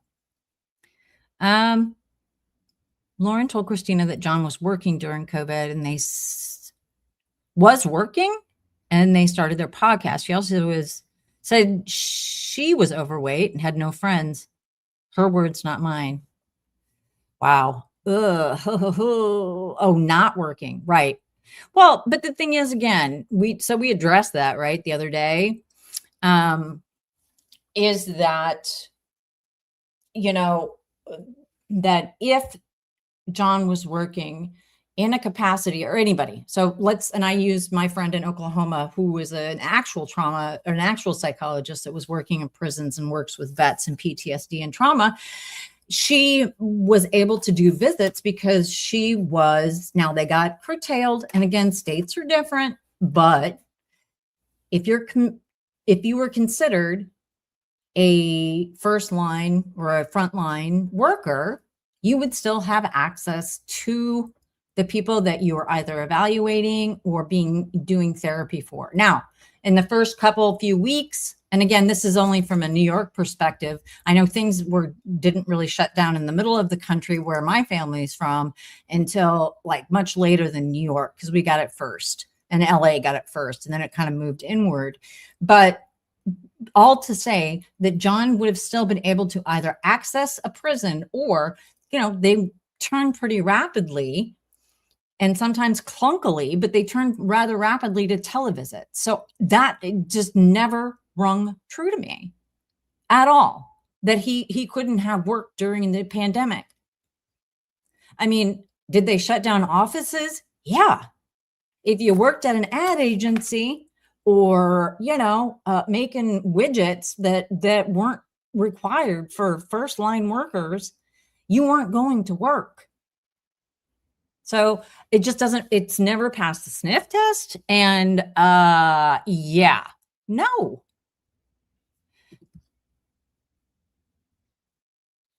Did he get PPP funds? Are you kidding me? Lover of bad puns? No. Oh, no. Yeah, Kelly Kell, hi. Definitely still prisoners during COVID. Of course there was. And personal visits were curtailed, yes, which sucked, I'm sure, for so many people, but it wasn't. Look, court shut down for a while, then they went to remote hearings, or some of them that didn't do remote hearings did masked. You had to be, but it didn't just all stop. That's so Deb's in space. I worked in telemental healthcare for prisons in COVID, right? And a lot of, you're right. So I don't see it as tracking. So NOJOS would have to provide some oversight. Okay? And again, this is all public record, John. So don't lose your shit. The thing is like like last week when we were going through all of the certifications and what that looked like when you were in, like I went through the Nevada stuff. Once you're licensed, you remain licensed in the state of Nevada. Once you obtain a certification in Nevada, he would have needed to go for further education. And it was a state, through the Department of Behavioral Health and Human Services, he would have needed to go forward and then get certified as someone who could conduct clinical evaluations. And I didn't see any of that information out there. Now, NOJOS, again, is different because it's, it's a private entity and it's a very specific kind of, focus on juveniles. But if we figure out, or if we can make a sort of leap here, that the same rings true when you look up public records in Nevada and then you look up records for licensed juvenile counselors or whatever the case may be, that would still live out there. So when I was going through his lady friends bona fides, and when I was, talking about their being joint tenants, you could see that she had been licensed in the state of Nevada since 1982, whereas he was only licensed in the state of Nevada since 2006. Nothing existed before that, whether it was in psychologist or in the other fields. Not a licensed clinical social worker, even though he had a master's in counseling. He didn't have the other licensure. Could he have been working under somebody? I mean, maybe his housemate, literally. I don't know. But I'm not seeing any evidence. And it's just, oh, did you find PPP? Hey, Jay. Oh God. All right. Well, here we go. We're going to do a little side quest because now I got to know. Oh boy. Ooh, don't take government money. Okay. Hang on a second. Look up PPP.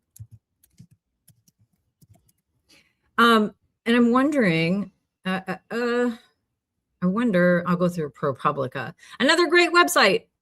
Okay. This is where you can find all your 990s. It's where I found all the 990s for the Andre Agassi Foundation, where John was not working, but his lady friend was, his joint tenant was in 2000. All of this stuff is publicly available. John, Lauren, Grayson, everybody. Okay. Let's see. Let's try Strive Psychology. What? Okay, now that's Chicago.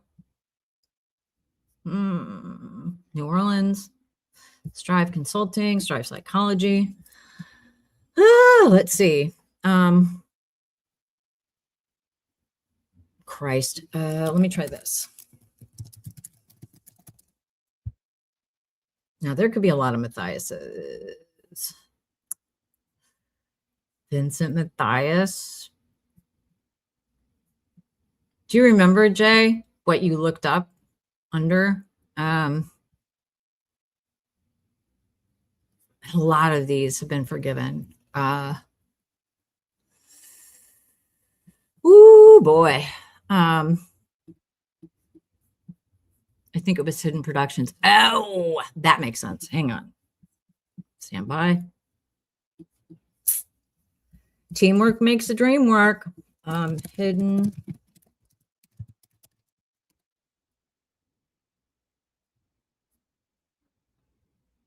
Something's hidden. Sorry.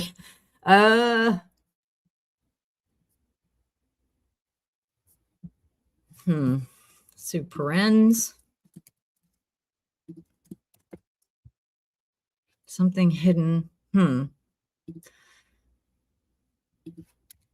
Hidden Productions, Nevada. I think that's the only place it's registered.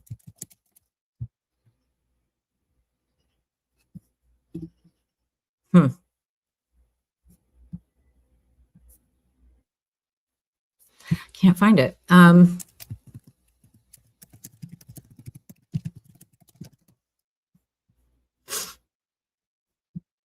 Let me try in Paycheck Protection Program.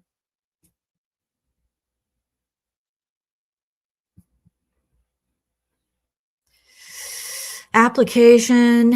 Oh God. How to calculate revenue. Sometimes you can go through. A lot of these have been forgiven. Let's see if we can find paycheck. Did you go through spending.gov? Sometimes has it. Here we go. Okay.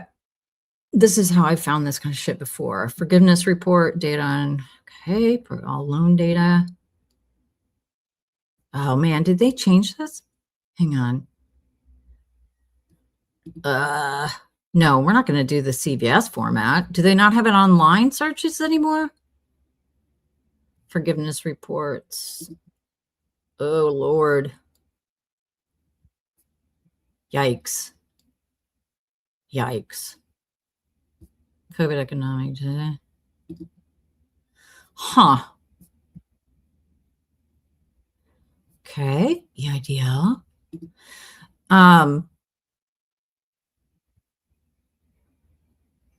Wow. Okay. Make a payment to SBA, data on achieving equity, program reports. Maybe they don't do it online anymore. Does anybody know? Do you have it? Hidden Productions, huh? That's amazing. Hidden True Crime. Okay. I feel like we all need to know this now. Let's just try this.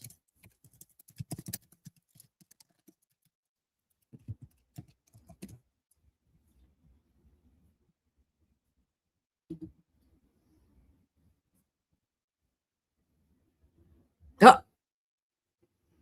hang on. Payment Protection Program.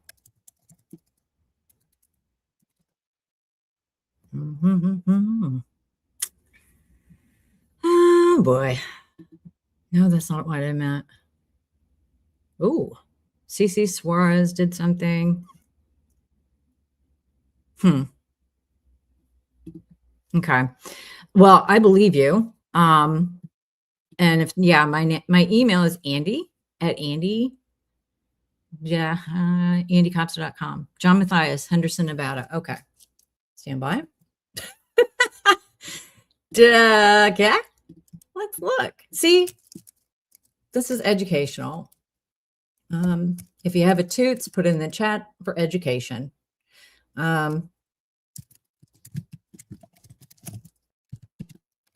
I wonder, it's interesting. Okay.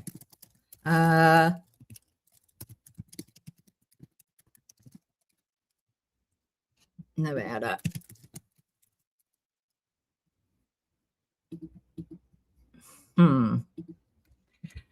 Let's go back to ProPublica. Sorry.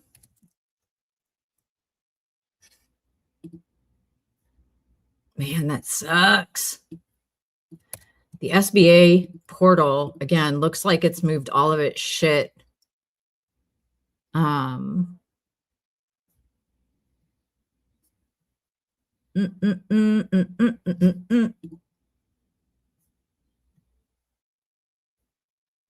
Damn it. So it looks like they took down, let me see if government's funding is still up. Gov. Info. All right. I feel like we should know this. But anyway, okay. I'll come back to that. Somebody will email me if they have it. Andy at andycopster.com. That's Andy at andycopster.com. Advanced.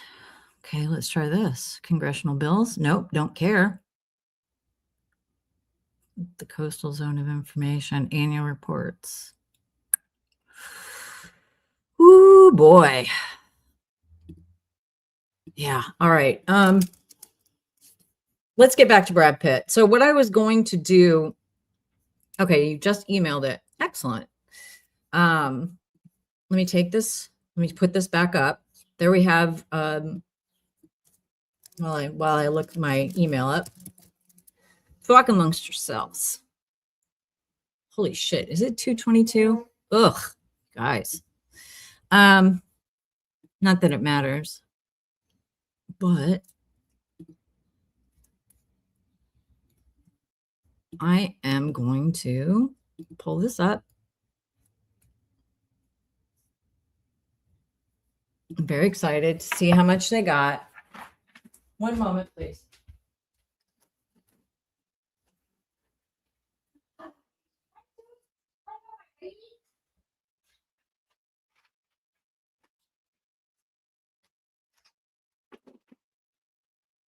Ooh, got hot in here. Okay. Let's see my verification code. 96.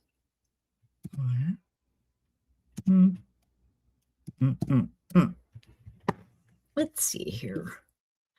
So yeah, that's Aspen as Yezi Baba. I was saying earlier, Jay, that he looks like every old Czech woman I've ever known, including my grandmother and my great-grandmother and my great-grandmother and her great-grandmother. So, but again, all respect to Yezi Baba. Continue my account.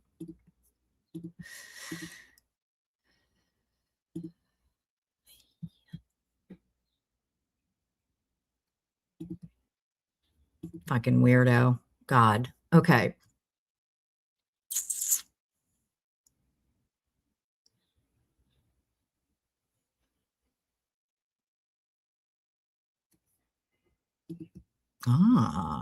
Okay. Here we go. USA spending. Got it. Thank you so much. Yeah, I think he misses his teeth too. I mean, this guy is, it's like, oh, it looks like meth, right? Oh, I hate to say that. Yuck. Oh, weirdo. Okay. Remove. Sorry. Wow. Okay. Again, this is all public information. Grayson, etc. Wow. Okay. All right. Let's see when you got this money. Full transaction history. I bet it. Original cost of subsidy. Huh? Oh, it must have been forgiven. Hang on. All right. Net reward. All right. Well, tell me what it is. Where is it? Transactions on right. So it must have been forgiven. 0 total awarded amount, or because we can see there was one award in 2021. Oh, yeah. So it was forgiven. So he got 12 grand for something. But here's the thing. Why won't it let me access all his shit anymore? Because, identifier not provided. Interesting. Huh. So this was in Q3 of 2021. Wait, when was the Panakuchen? It was, and then it was forgiven. What? So was it forgiven? Let's see. Because a lot of these were forgiven. And, I got a lot of feelings about people who have strong feelings about public funding to, like, say, women in crisis. But yet it's okay to give people, 12 grand and then forgive it straight away. Right? Let's see. Overview. I wonder, that's got to be him. It's in Henderson. Damn it. This used to have a really, some of these tables would have great breakouts of exactly, he would have to show, this is interesting. So he would have to show in order to qualify, you would have to show that, well, I mean, there was a lot of fast and loose going back in the days of the first Panakuchen. Oh, Jay, nice chunk to buy podcast stuff. Yeah. So it's just like, I don't know, man. So he did get some federal funds. So many people did, though. So that's fine. Whatever. Let me see. Hang on. So anyway, that was interesting side quest. But let's get back to Brad Pitt. And let me see. So when so NOJOS, right? So he's now saying that somehow he's being threatened, or that he has a stalker. And not only that, oh, by the way, he's alleging that this stalker is in a sort of multi-state, investigation. Subtext found it. So it was in government spending, but it was under John's name. Now, but has anybody checked Utah, Ski Utah? Yeah, it looked like John's name. Not math. The dude is a real problem. Which one? How do you say it? Well, it's Babichka, right? So Baba, Ibaba, Tata, Dadichek, and Mamichek, Tatinek, Tata, Mama, Baba. Yeah. So that's how you say grandmother.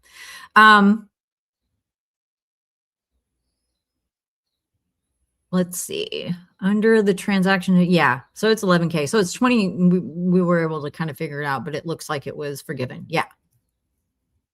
Yeah. I mean, to get all that money, my guess is, puns, that at that point, maybe he was able, well, it's under his own name. So what I think would be, and again, you got to keep in mind that at that time, you weren't necessarily getting vetted. I mean, I didn't get any money, but then again, I was just an independent, journalist out here in the world. My husband, fortunately, got to keep going into work because whatever, but, a lot of times these were applied for, whether it was SBA. So if he was going through like Strive Psychology, I mean, it could have very well been just as an independent contractor. So that's in itself, we wouldn't have to have any employees necessarily, because if it's for a full year, that's not a ton of dough. But I don't know what the claim was for, and we can't go into that because apparently they've removed that from being able to do. Yeah. So right. So it was his psychologist shit. Yep. That makes sense. So babushka is actually something different. That's a hairdo. So baba, babi, that's another Slavic word. Babichka. Okay. So it is, but if he was, so lover of bad puns, so just to circle this square, he was incorporated as a sole proprietor of Strive Psychology as of 2018. So he did have an existing LLC in both Ski Utah and in Nevada.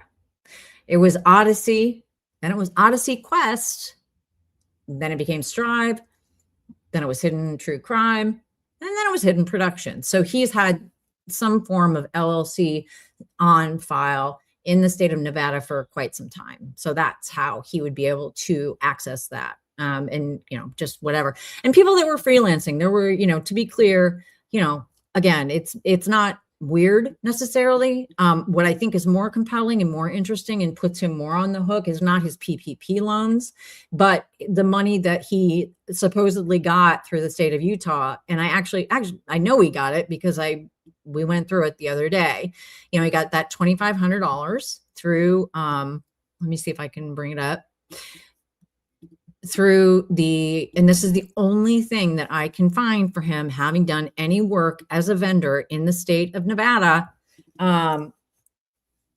in Kane County, which is southern Utah. Let me pull it up. Yard sale. This is a yard sale. And I'm fine with that. But give me 1 second here to pull it up.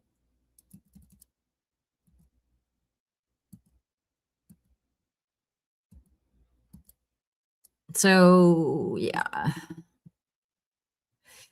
And this, again, publicly available information on a government website in Utah. Let me add that mother scratcher image file.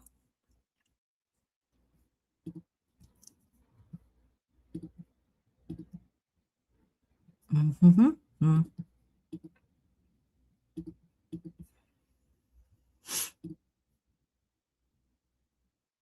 Damn it.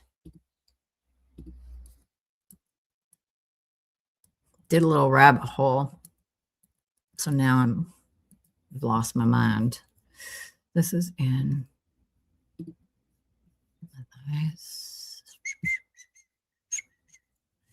beep, beep, beep. Also, does anybody know if she's doing work for Netflix now or something? Because all of her weird sort of, you know, vague booking about it. Anybody? Has anybody heard that or know anything about it? So here it is. So in 2021, and again, this is through the state of Nevada website, and then you go into, and it's like, it's different in every state.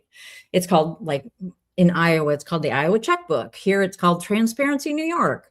In Nevada, I can't remember what it's called, but every state has a transparency portal where you can look up vendors and who the vendors are, and then you can search what kind of funding they got, because as Bright Breakfast pointed out, when you're on the dole, your information is going to be public. And so, and again, you know, all searchable, all findable.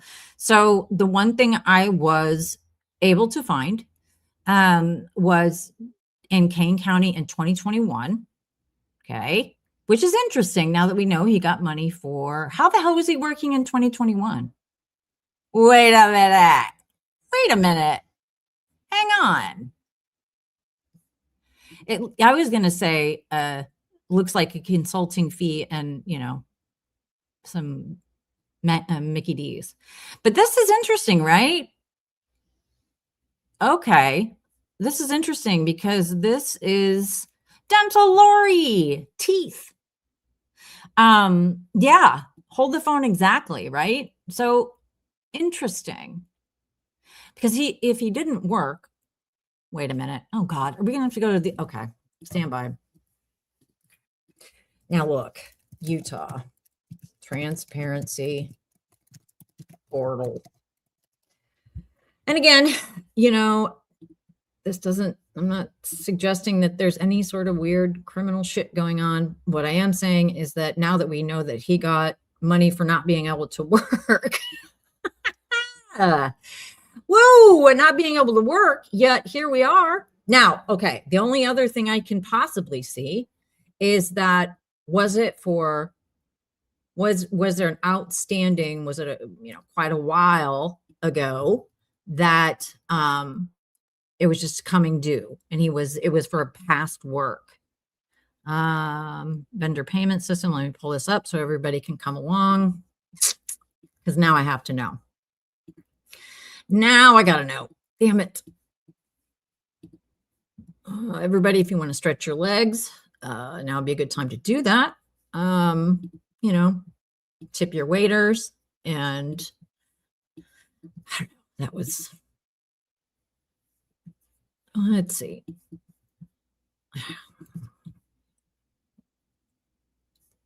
which one's redacted? Oh, I redacted that, but that's okay. That's not from the page. I'm putting the page on now. So here's the actual transparency website. Huh? So let's just all lunch and learn. This is my lunch time. It's the Utah. So it's old.transparent Utah. So they migrated this. So it's, you can see it's transparentutah.gov. And you can look by year. You can filter by entity. I am going to select search for a vendor. Okay. Now I can't remember how I did it. Matthias, John. Yep. Okay. Let's do it to it.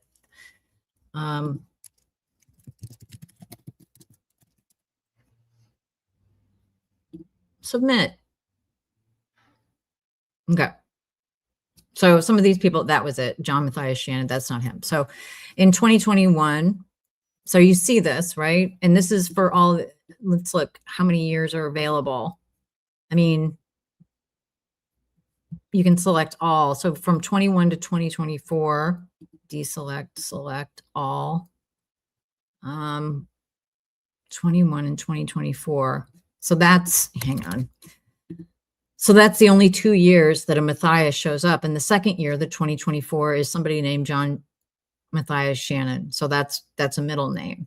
Okay. So that's not who we're who we're interested in. Well, who we're interested in is here. Right. And unfortunately, you can't go in and open up the actual line item. But what we do know, and maybe you can, I just haven't found it, but what we do know, he was DBA as Strive Psychology. And that was, it doesn't even say what quarter. And that was through the Kane County. So this is interesting. So you've got Kane County, and then you've got the state of Utah. So it could have been a pass through, but so he got $2,500 from Kane County and, you know, some change. So could this have been the zenith of his career? Yeah, it could have been, because I mean, you know, I'm not seeing where else. Strive is still active. Strive is still active. So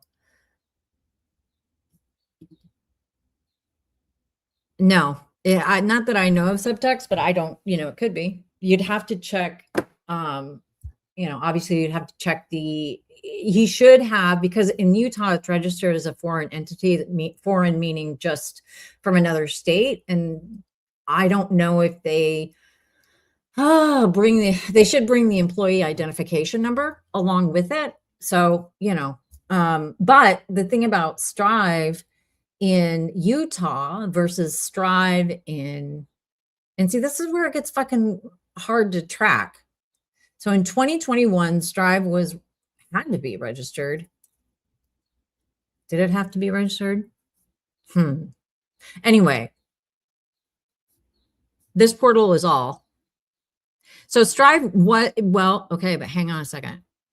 Jay, I could be speaking out of school. So Strive was active in 2018 through, and it didn't, oh God, I'd have to go back through all of my shit. But from my recollection, Strive was registered in Ski, Utah. Was it 2018? It's on the portal in the business search. If you go to the Secretary of State for Utah, you'll be able to look up Strive Psychology, and it comes up. And let me see if I have it in Yield Archives.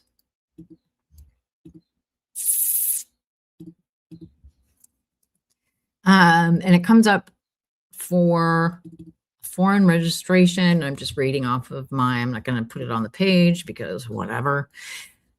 So it was formed in 2009 in Nevada, and it was registered. The registration I am looking at is from the state of Utah Department of Commerce, is what it's called, Division of Corporation and Commercial Code.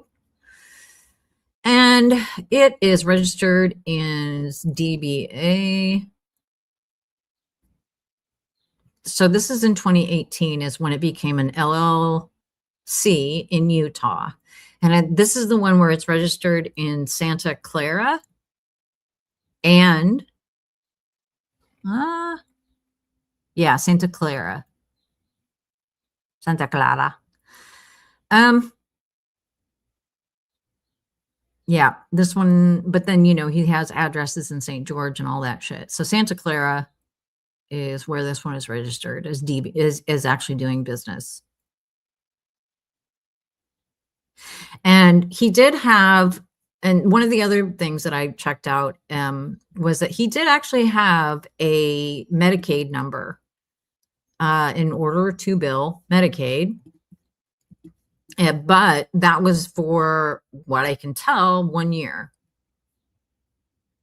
And all that means is that he had to, and so again, it seems strange it would only be for a year. So hang on, the way that you look this shit up, just giving away all my trade secrets. No, it's public information. So he was actually through, it's called an NPI number, and you can look up your NPI number, and it was through Family and Child Treatment of Southern Nevada. So that's that fact, right? So that's the one place that we were able to identify he actually worked on paper. So family and the other thing to keep in mind here too is that his Bonnie Wheelass joint tenant was originally the executive director of this place, and I went through all that bullshit last week. And again, that's all publicly available. So, you know, that's just by pulling property records. What else? What else can I tell you? So yeah, he did have a Medicaid number for a brief stint. And what else? What else? What are you guys saying? Yep. Hey, Christina. Good morning, you late night yackers. It was. So Strive was registered in like 2009, but before that, it was Odyssey. Do you guys want to look at that? I mean, that's Nevada. So it was Odyssey because, of course, it was, because this idiot cannot get enough of, you know, a Greek tragedy or some Shakespeare play. And then it was Odyssey Psychology, and then it was Odyssey Quest, which I found interesting that there was a little quest in there. And then there was Strive. And then we all know his, let me see if I have the, you know, damn it. Strive Psychology, right? From the way back, where he had his, all of his outdoor shit, right? So yeah, it's that's Nevada. Yeah. So, but Nevada, but it's also, so that was then registered as a foreign company. And again, foreign in just that it existed or was founded in, or established in Nevada. And then it was reestablished in Utah. And I would have to look and see if it's still active. I can't remember off the top of my head.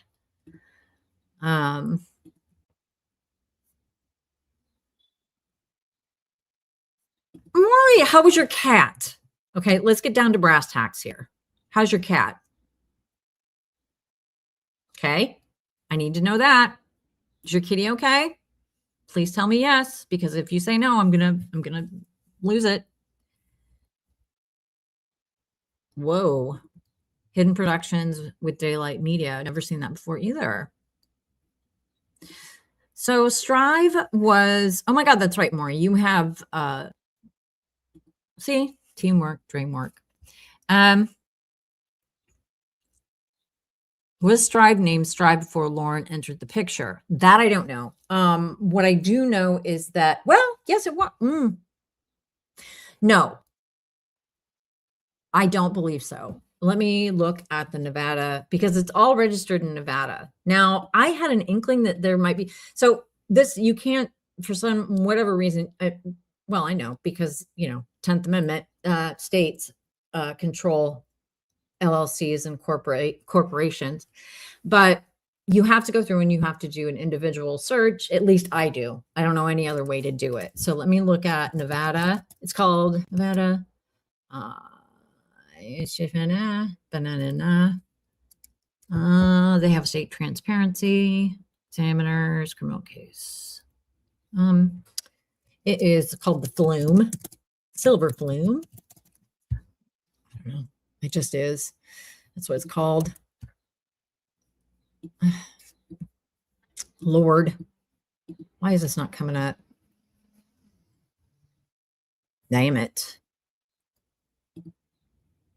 Here we go.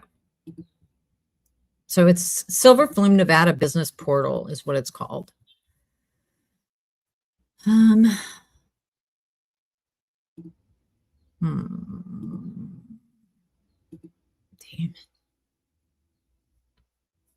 So let's look together, shall we? Let's look together, shall we? Silver Flume. Did that not come up yet? What the hell's happening? Why is my computer running like shit? Here we go.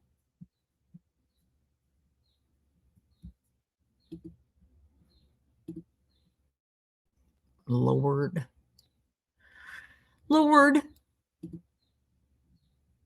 No, you don't have to create an account. It's free. So hang on a second. Home, you go to, and some places do. So like Delaware. So Delaware, you can do public searches, and that's why Delaware is such a hot spot for places like Othram, right? And Web Sleuth and Total Tree Call. Is because Delaware is known for being a haven for corporations, because you can do a certain amount of public searching, but you can't get the actual documents unless you pay a fee. And a lot of people aren't going to do that, because why would you? Because a lot of times, you aren't doing this kind of shit. Let me just see here. Reinstatement, blah, blah, blah. Entity search. Here we go. Silver Flume. Okay, here we go. We're going to do a name. So we're going to do Strive Psychology just for the hell of it. Okay, so now it comes up as Hidden Productions. But let's go into the name history, shall we? Okay, so John Matthias, PhD, because of course. Let's look at the filing history. Public information, John, YouTube, Lauren, everybody. This is public information. Okay. Now, we can see that, let me see, name change. Hang on. Return results, article, incorporation. Hold on. So you should be able to do a name history. Here we go. It's going to pull up what it started. So in the first registration was in, you can see this is in 2010, right? Which is weird, actually, now that I think about it. Because he was working supposedly, allegedly, at Fact. Let's see.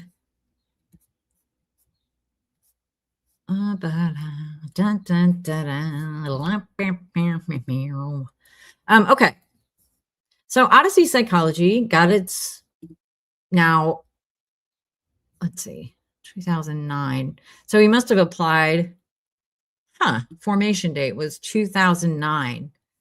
Okay. His subtext, if you're still out there, it was formed in 2009, but it's not on file in Nevada as Odyssey Psychology until 2010. So that suggests to me that Odyssey Psychology LLC was registered in 2009 somewhere else, unless, and this could be, let me just double check, that could be bullshit. So let's just look at the name history first, and then we'll go back to the filing history, because that might answer the question.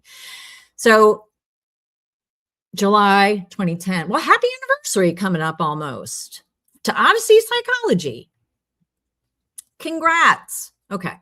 So in 2010, 2018, Odyssey Quest. Now, I think that this is incredibly interesting to me that there's a quest on it, because quest suggests you're going on a quest, which suggests you may be going to the out of doors to have an experience. I don't know. I'm spitballing. And I did show that graphic the other day of all of the children as young as aged 9. And this is not, correlation is not causation. But what I do know is that the state of Nevada in this time period shipped out children as young as 9 years old to residential treatment facilities in Utah. Again, correlation is not causation, and I am not alleging these are all a piece. What I am saying is that all of this shit's out there as public information. That is what I'm saying. Right. So Odyssey, yes. Yep. But it's also, you got to remember too, I think when this numbnuts, I mean, he is nothing if not Iliad and Odyssey, right? That's where all of his bullshit stems from. If he needs to go and just like write fanfic for Homer or something. I'm not kidding. He did go to USC. Correct. Yep. And in the LA, yeah, I looked around and California's got a great transparency portal.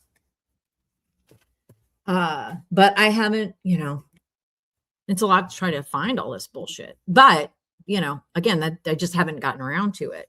So Odyssey Psychology, 2010. Now he was working at Fact in 2000. From my recollection in the Wayback Machine, I was able to see, and other people, not just me, but just personally, I was able to find it back in 2006. There was a reference that he had been the clinical director of FACT, Family and Child Therapy of Southern Utah, which again, got a shitload of funding from the state, a lot of pass-through grants from the Andre Agassi Foundation, and all these things should ring a bell to people who have read anything that John has put out there.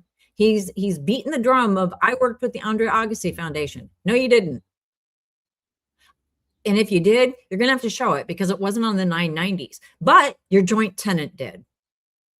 Your joint tenant who you bought a house with in the state of Nevada in 2000 through 2004, and we're in joint tenancy, not tenancy in common, which suggests a relationship beyond just business partners, because you do tenancy in common, #property law. Okay. Not a lawyer, but I do know something about boring property law. And y'all were joint tenants, 50-50, right of survivorship. I don't know. She was working. Okay. I don't know. She did. So she said he worked with her at nonprofit. I don't know. Well, so Andre Agassi is yep, sure is. And it's also a really good foundation. And that, again, ProPublica 990s go all the way back to 2020, which is where I was able to get the information about John's housemate, Fran. I mean, I know her name's out there now. You know, this woman, the only mistake she made was crawling into allegedly bed, allegedly with John, allegedly Matthias in Los Angeles, or I'm sorry, in LA, allegedly, from the publicly available records in the state of Nevada. Okay. Jay is celebrating. I just, all right. Reddit terrifies me, by the way. I don't know why. It just does. Oh, all right. Oh, sure. The timeline. Yes. Okay. Yeah. He's born. Yes. Yeah. And actually, you know what? I should actually post that presentation I did, because that has all this shit in it. I just haven't done it yet. So yes, he did get his master's in 1996, right? Right. I just think this is so funny. So Jay actually just sent the link, and many people have probably seen it, but somebody put together a very good timeline on the Reddits, which is funny. Lauren Johnson, right? Breast, okay. Social intern, White House. Ugh, huh? 2000? Who the hell was in office then? That was W? Huh. Anyway, okay. So yes, but I do appreciate this, this 1986 or 89, was traveling the Western states, ran from a bear, stampeded by buffalo, per his blog. Yes, after being hit by a semi-trailer, which, as we established, doesn't have mufflers underneath it. Thank you to my fellow Iowa lady out there who put that in the chat last week. So again, he doesn't have any sort of clinical history. He doesn't have a clinical degree. Again, not a barrier to becoming a clinical psychologist, but it is a barrier if you don't do clinical hours. Okay. Counseling psychology, that's what you have your degree in. Got his license in 2006. Okay. Yep. Sure did. Oh, wait. Purchased first home in Henderson. So that's funny. Okay, so this is September 2006. That's not true. So I hope somebody changes this timeline with the new information. Because when, okay, all right, we'll do this. Let's do this. Oh, it was Clinton and W took over, right? Ooh, what? Running from a bear. Yep, he did all that. So I used to work for a PhD who showed me how the game works. You make a relationship in higher ed, and someone create a business and a leader progression in government and university. There's a big formula. Yeah, but the thing is that Marty Rose, wouldn't that come along with having to publish a lot? I mean, right? I don't know. Yeah, he doesn't have a history. Okay, 201. Okay. So let's do this. All right, we'll go and we'll look at the property records. Jesus Christ. Okay. So I was looking at that timeline from Reddit, and it has him purchasing his first home in 2006, and that's actually not the case. You have to go further back. You have to dig behind the veil as to what's hidden. So let's do, where did I find that shit? I found it in, actually, let me just pull up the screenshot. It's easier. And I made sure that this is John Michael Matthias, because I was like, okay, what I'm learning is John Matthias can be a very popular name.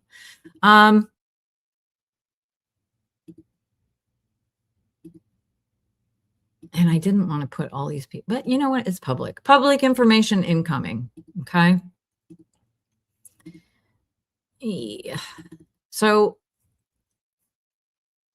let's see if I can open. I mean, I guess we could do this in real time? Question mark. No, I'll pull it on. Okay, so we'll share the screen. Sorry, I got to chat myself through everything. Stop that screen. Oh my God, it's 3, and then I'm going to have to go.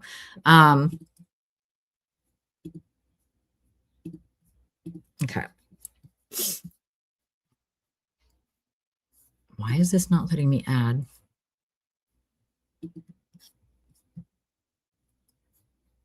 Okay.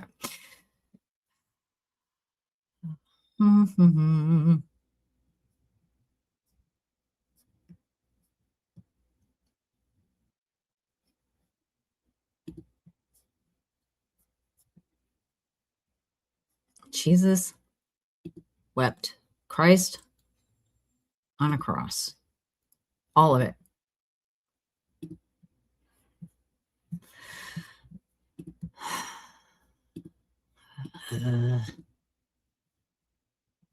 Yeah, it's getting to that time. And I gotta.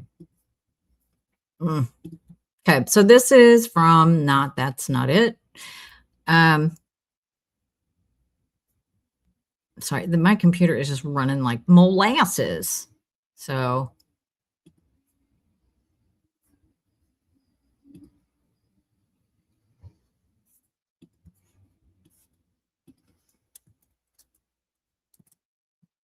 give it a second to breathe.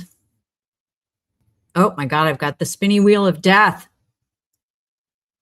Oh no. I just got the spinny wheel of death. Can you hear me?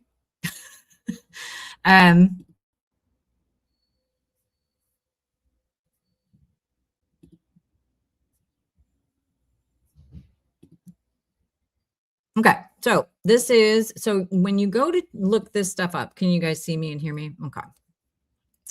When you go to look this up, this is, again, YouTube. This is public. This is through the Clark County Assessor of Nevada. When you look at this, you go in and you look up ownership, right?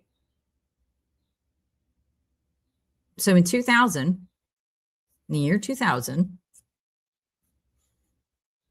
John Michael Matthias and Francesca C. Hoosie Poops bought a home under this number. Okay. If you want, I can show you how to get to there.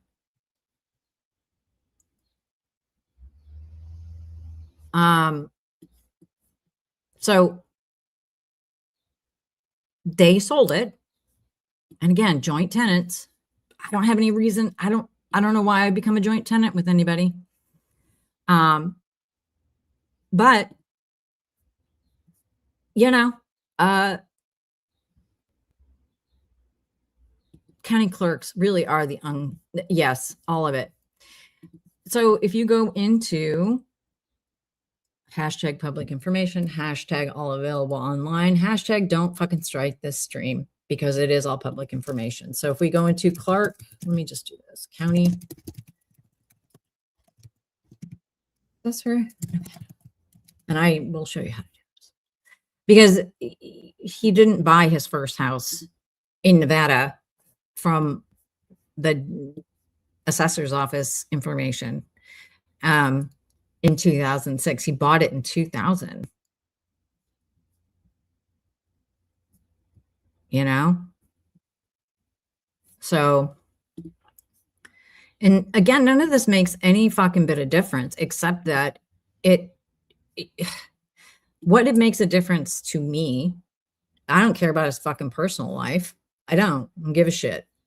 But when you put your life out there and represent yourself as, you know, doing this and having this much experience and all and sundry, you know, it matters. Hang on a second. Oh no, breaking news. Shit. What the fuck? Hang on. I'm going to share this. And maybe somebody already did. Oh God, this makes my stomach hurt. These people make my stomach hurt. I didn't know that Lauren was registered as LM something something. And did you guys know that? Anybody? Now, this is a good thought, right? Could be. My only thought on that, lover of bad puns, is that I'm not going to go into a joint tenancy with my aunt. I won't. I would go into I would enter a trust agreement if it was a friend, if it was a family member. I would enter into a trust arrangement. Can you not hear me anymore? Hello? Can you hear me? Hello? Did somebody? Okay. All right. I'm not sure what's happening. Can you hear me? Okay. So, no, Andy didn't mute herself, which is a miracle at this point. So what the fuck was I just saying? Oh, so Fran could be, and I think I said that last week too. She could be, but I would, if I were buying property or acquiring property with a family member, I would either have it held in a family trust. So that way the beneficial ownership is protected, or I would do a tenancy in common, which is how, because I was like, is this like yes, I went through that sort of thinking. And I mean, maybe he would, but I would do a tenancy in common where that way you own an equal share. You can own 50-50, you can own 70-30. You can own all these different things. I would go into it like a business arrangement rather than a family arrangement. Families are different, but it's much easier to form a family trust, or it's much safer, I think, to form a family trust. Tenancy in common, that's over here. Joint tenancy suggests life partnership, meaning, and it has the right of survivorship, which is kind of the key here, is that meant that when one or the other died, the other would have all the rights of ownership. Tenancy in common doesn't afford that, if that makes sense. So that's why a lot of people do family trusts, because that protects the equity in case somebody drops dead. So they could have done that. You only need a couple of people to do a trust. So, that's the reason it doesn't feel like, I don't know. I wouldn't do that. I wouldn't have a joint tenancy.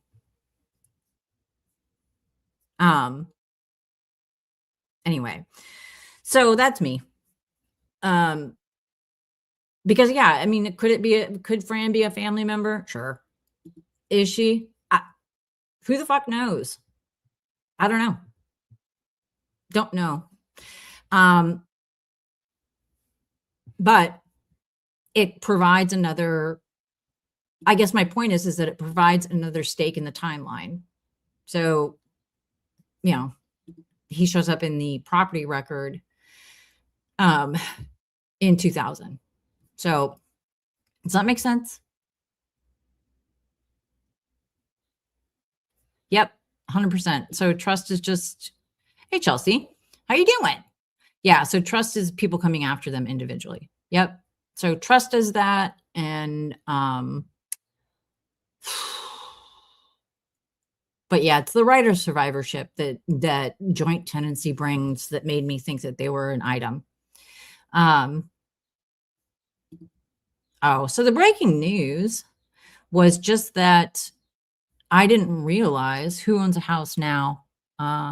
Yeah, there's a history. Nobody that we know of. So now what we know is that they own something. Lauren and John have a house under a family trust. I think it's Matthias Family Trust. I don't know. And that's probably for their son, who they never mention or talk about. But it was sold on to somebody. And you can also tell through the record, the public record, Bethy Boop, that it was sold for, it wasn't like a quick claim deed or anything like that, where, you know, typically those can be done between, oftentimes when it's changing hands to a family member or something else. I mean, we do know that, I guess he has family, but I think it's only 2 brothers. So I was like, is Fran a sister? Anyway, so yeah. Ouch. I do too. I do, but I just am not gonna, again, who knows, right? I'm not gonna, like I said, the woman has done nothing wrong that I can see, except for, I don't know. Anyway, so somebody just sent me a text saying that Laura Matthias was a service advisor. So LM Service Advisor LLC was a limited liability company incorporated in, oh, it was administratively dissolved. Sorry. Wow. Okay. So hang on one second. Let me pull this up. Please stand by. Again, yard sale, man. You're going to just get what you get with me. So, woo, hola. Oh boy. 2 successful brothers. You don't say, Ballet Flats. Okay. Trust fund kid. I would be very interested because I know that his dad was, I think, a lawyer. I don't know. I'm not sure. What I do know is that he was never registered as a licensed clinical social worker or a marriage and family therapist or a drug and alcohol counselor in the state of Nevada. That's what I do know. So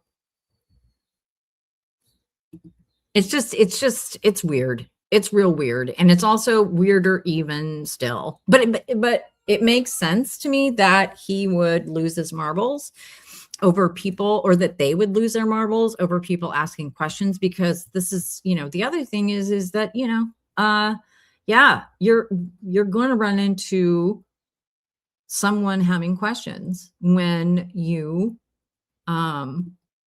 make claims about who you are. So, you know,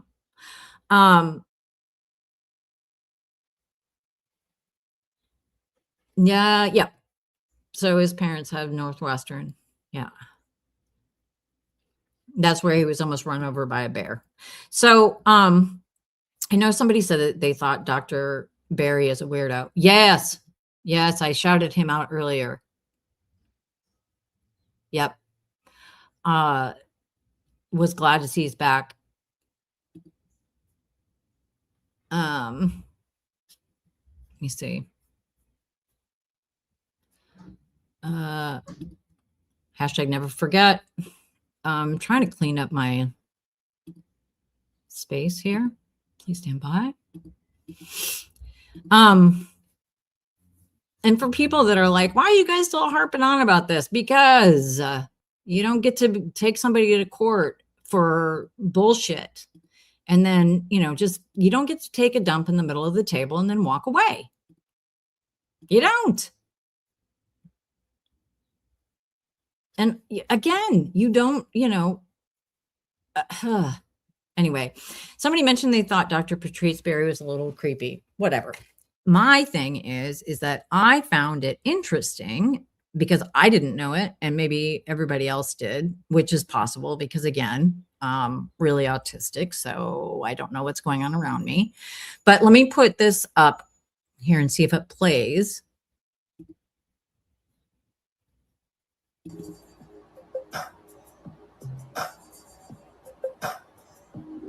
I'm Dr. Berry, licensed psychologist, and here we talk about true crime and psychology. Thank you so much for joining. Let's hop right into today's topic. Did you know that mental health care professionals who are licensed can apply through YouTube to get this little verification seal? That way you know you're dealing with a professional who puts their professional practice above entertainment. Dr. Patrice Berry, in my opinion, exemplifies that. Somebody else, who we'll get into, in my opinion, does not. Who we'll get into. I had no idea that, you know, right? Oh, thank God. Because I'm like, oh, God, man, she doesn't seem to be a weirdo to me. Yes, absolutely. She's got 80, I think. Yes, she's ADD. So anyway, I just thought it was interesting because I'm like, oh, wait a minute. Heavens to Murgatroyd. One can get that little figure, that little thing. Let me just, you know, and the thing is that, again, YouTube verified, I don't know what that means. What I did was that you follow that link, right? You follow that link to how to get verified, and you have to go through a process, and it's at least a process. And Dr. Berry did it. And what I've noticed is that she's very conscientious in the upfront, being very clear that this is entertainment, you know, that this is purely entertainment. And she gives appropriate trigger warnings. She doesn't just launch into like the psychosexual babble of Dr. John, right? She doesn't do that kind of shit. And she also doesn't belabor the point. She did a really good take on the maternal instinct, which Docket Decoder read John and Lauren for Filth on, which I recommended and linked to. But why wouldn't John Matthias, noted laureate and super genius, licensed clinical medical blurgity blurg, whatever it is he's calling himself these days, why wouldn't he go through that process? Well, because then he wouldn't be able to pontificate, and because then you would have to adhere to a certain standard. How close is that policed? No idea. What I do know is that there were a number of studies done through an initiative between, I think it was like an AI learning and something that came out of the Panakuchen. And it was about getting reliable healthcare information or finding, you know, healthcare online. And that's how they birthed this YouTube sort of thing for people in medical and mental health. It applies across, you know, the field. So then you at least know that that person has basically read the terms like, hey, we adhere to certain ethics as professionals in our field. And there's different countries have different things that you can subscribe to, whatever. And so when I saw that Dr. Berry had that, I'm like, huh, why doesn't, you know, Captain McFarts by self, you know, why doesn't he look at her? Look at that little weirdo. Why doesn't he have that? Because you would have to be much more careful, in my opinion.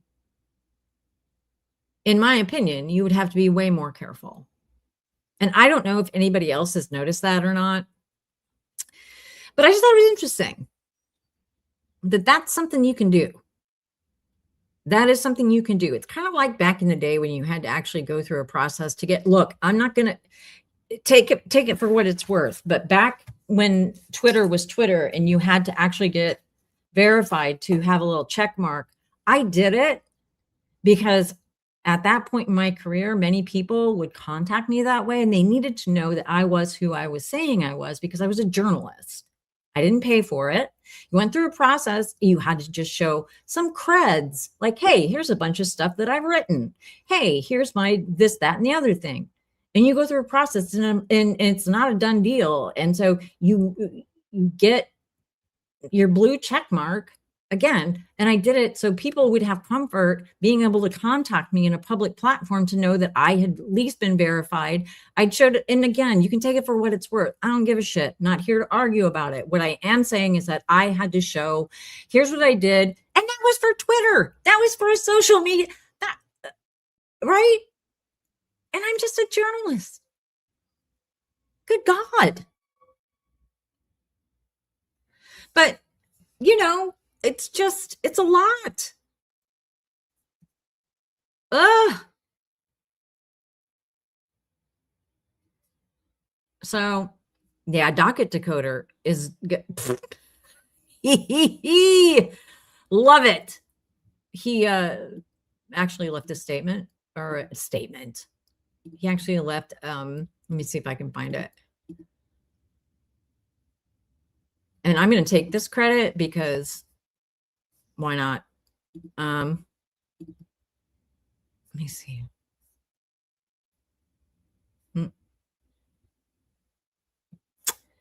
There was, he watched one of my lives when I name checked him. Let me see. Please stand by. This is probably not worth it, but whatever. Worth it to me. Hashtag worth it to me. Damn it. He left a little note that said that he had. Oh.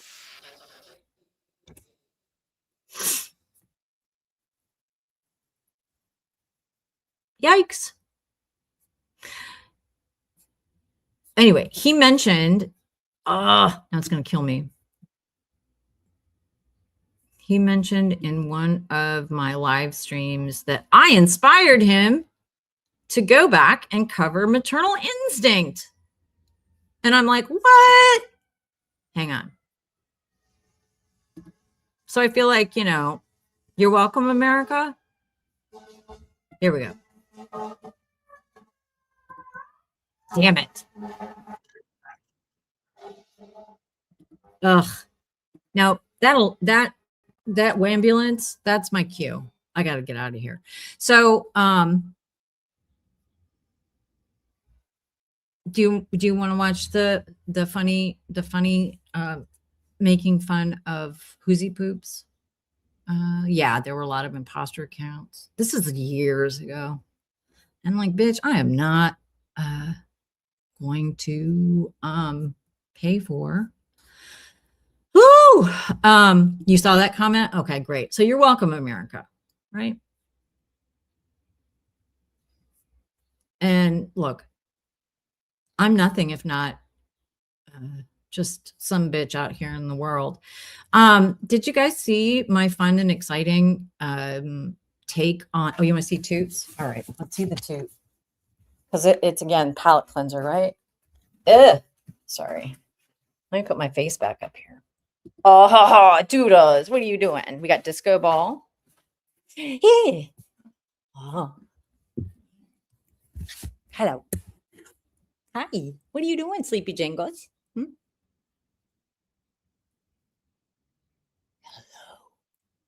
Hello. You mommy's girl. Okay, you look really pissed. Okay, you look really pissed. I got to be honest. You look pissed. Yeah. A boop. Yes.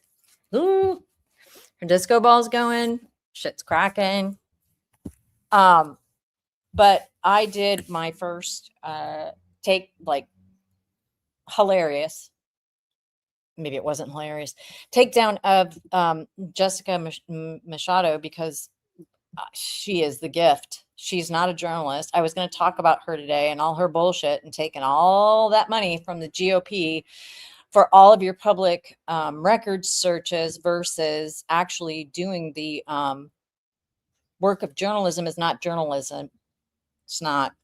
But who cares? What I did do, though, was make a little video, and immediately there was a bunny in there. So I wanted to share it because why not? Why not? Let me share it. We can all experience it together. And she is beautiful. Thank you. Let's see. Okay. Okay. She is beautiful. There's my page where we go through. Oh, there's my garden. All right. There's all sorts of interesting stuff. Okay. Lots of fun stuff. Fun. There's a Dr. Superhero. Okay. Made that. That's funny. Haha. Hee hee hee. Oh, how we laughed. Okay, let me know if you can hear this. Hi, my name is Jessica Machado, and I'm a candidate for the Somerset K-8 School Committee. I want to talk to you a little bit about who I am, why I'm running, and what I hope to accomplish when elected. Enemy number one is myself, my own mind, my own insecurities, my own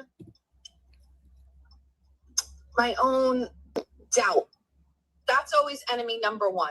I wake up every day and it's me and all of those feelings I have about you, which we've all talked to 1,000 times. That's me. Enemy number one is Jessica. Another personal goal of mine. When elected, I'm going to try very hard to change the culture of our school committee. After over a year of attending meetings and watching many hours of past meetings online, it's very clear to me that the school committee needs an image boost. You could watch porn instead of listening to me. Shut the fuck up. No, shut the motherfuck up, dude. You're a loser. You're a loser. And that's it. That's what I feel about you. It's sad. I feel bad for you. That fucking crazy bitch. She is all over that lady's YouTube channel asking for that lady to upload the video. Now, he is such a thirsty, pathetic bitch. It's not you. That is not what you look like. So you're stop being a fucking raging left liberal. So I'm annoyed. I'm just annoyed. Hey, Somerset residents, my name is Jessica Machado, and I'm a candidate for your K-8 school committee. Before I talk about myself, We are, in 2026, we are turning into a savage cunt bitch of the likes of you have never seen. We are carrying grudges. We are not helping people. We are doing absolutely nothing. We are focusing on me, my brand, my shows, and my shit. Don't fucking come at me with your subplots. Don't come after me with your stupid, boring fucking lives. Don't do it. I'm too busy being fucking awesome. I'm too busy being a wonderful mom. I am too busy being a great content creator who does fun fucking shit where everybody laughs and has a good time. I am too busy fucking making Horizon social charts and putting everybody on notice. I'm too busy investigating shit, too busy breaking stories, too busy winning elections, too busy getting friends elected, too busy getting a new governor in here, too busy changing how people vote, too fucking busy for your fucking shit. Grow the fuck up, you dumb cunts. I'm asking for you to take one of your votes and give it to me on April 13th so that I can continue my dedicated time and efforts on making our school district the best that it can be. Thank you. You're welcome, America. I mean, look, and the buns were left some statements and then left. So she's disgusting. And would you be surprised to find out that she did not win in 2019 nor 2020? Also, she's not a journalist, which I'm sick of hearing her talk about it, but I'm not going to get into it because no. You guys know. Okay. Anyway, and I took Olap, thank you, Olap, for doing literally. I can't imagine going through and having to cull through all of the audio. I mean, I think people have linked to her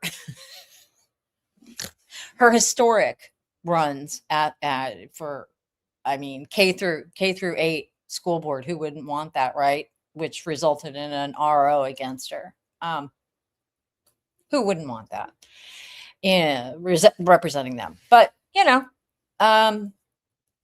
took Olap's. I don't know how you do it. Where's my necklace from? Okay, so my necklace is from a street vendor down in when we lived on Lower East Side. I have a card somewhere. I don't know. I've only just worn it. So thank you, though. Oh, somebody's cleaning. Whoa. You getting into it, sweetie? Okay. All right. Well, anyway,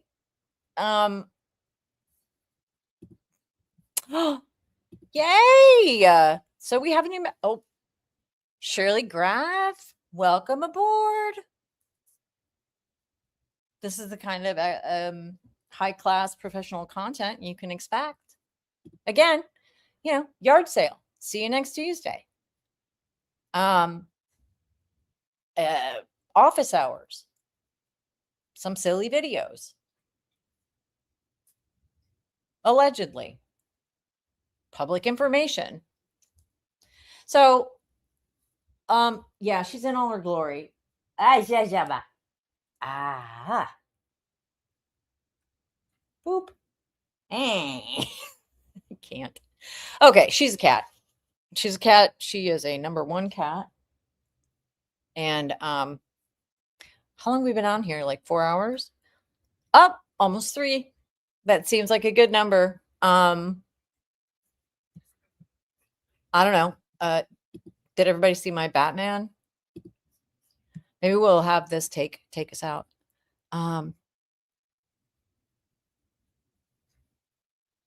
Yeah, she's a see you next. She's not a good see you next. She's a bad see you next Tuesday.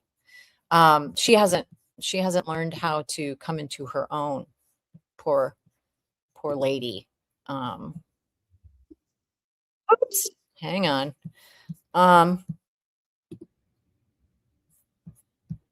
We'll do this, and then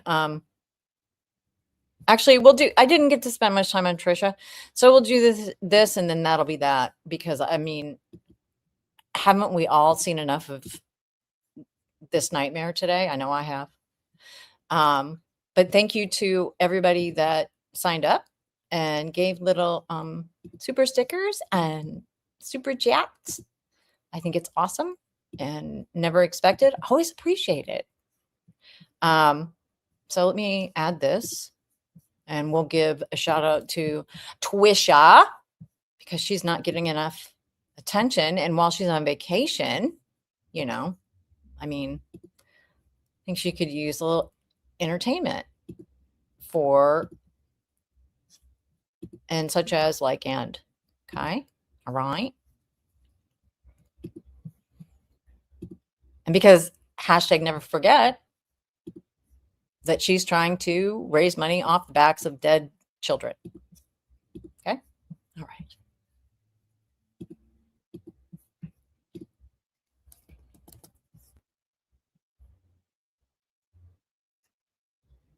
We are getting, I can't believe how close we're getting to the end of the world again, Stacy. I know. We will be raising money for a charity, and we do this for several reasons. We never want to forget the victims, Charles Vallow, J.J. Vallow, Tylee Ryan, Tammy Daybell. We always find a great charity to raise money for. We'll be raising money for a charity. We might do JJ School. We're working on several things here, but any money we get goes directly to whatever charity we pick. We do that every year, and we had such a great time that it's turned out to be a yearly thing. So again, we're putting it together. And if you have any idea for guests, let us know. Email Stacy.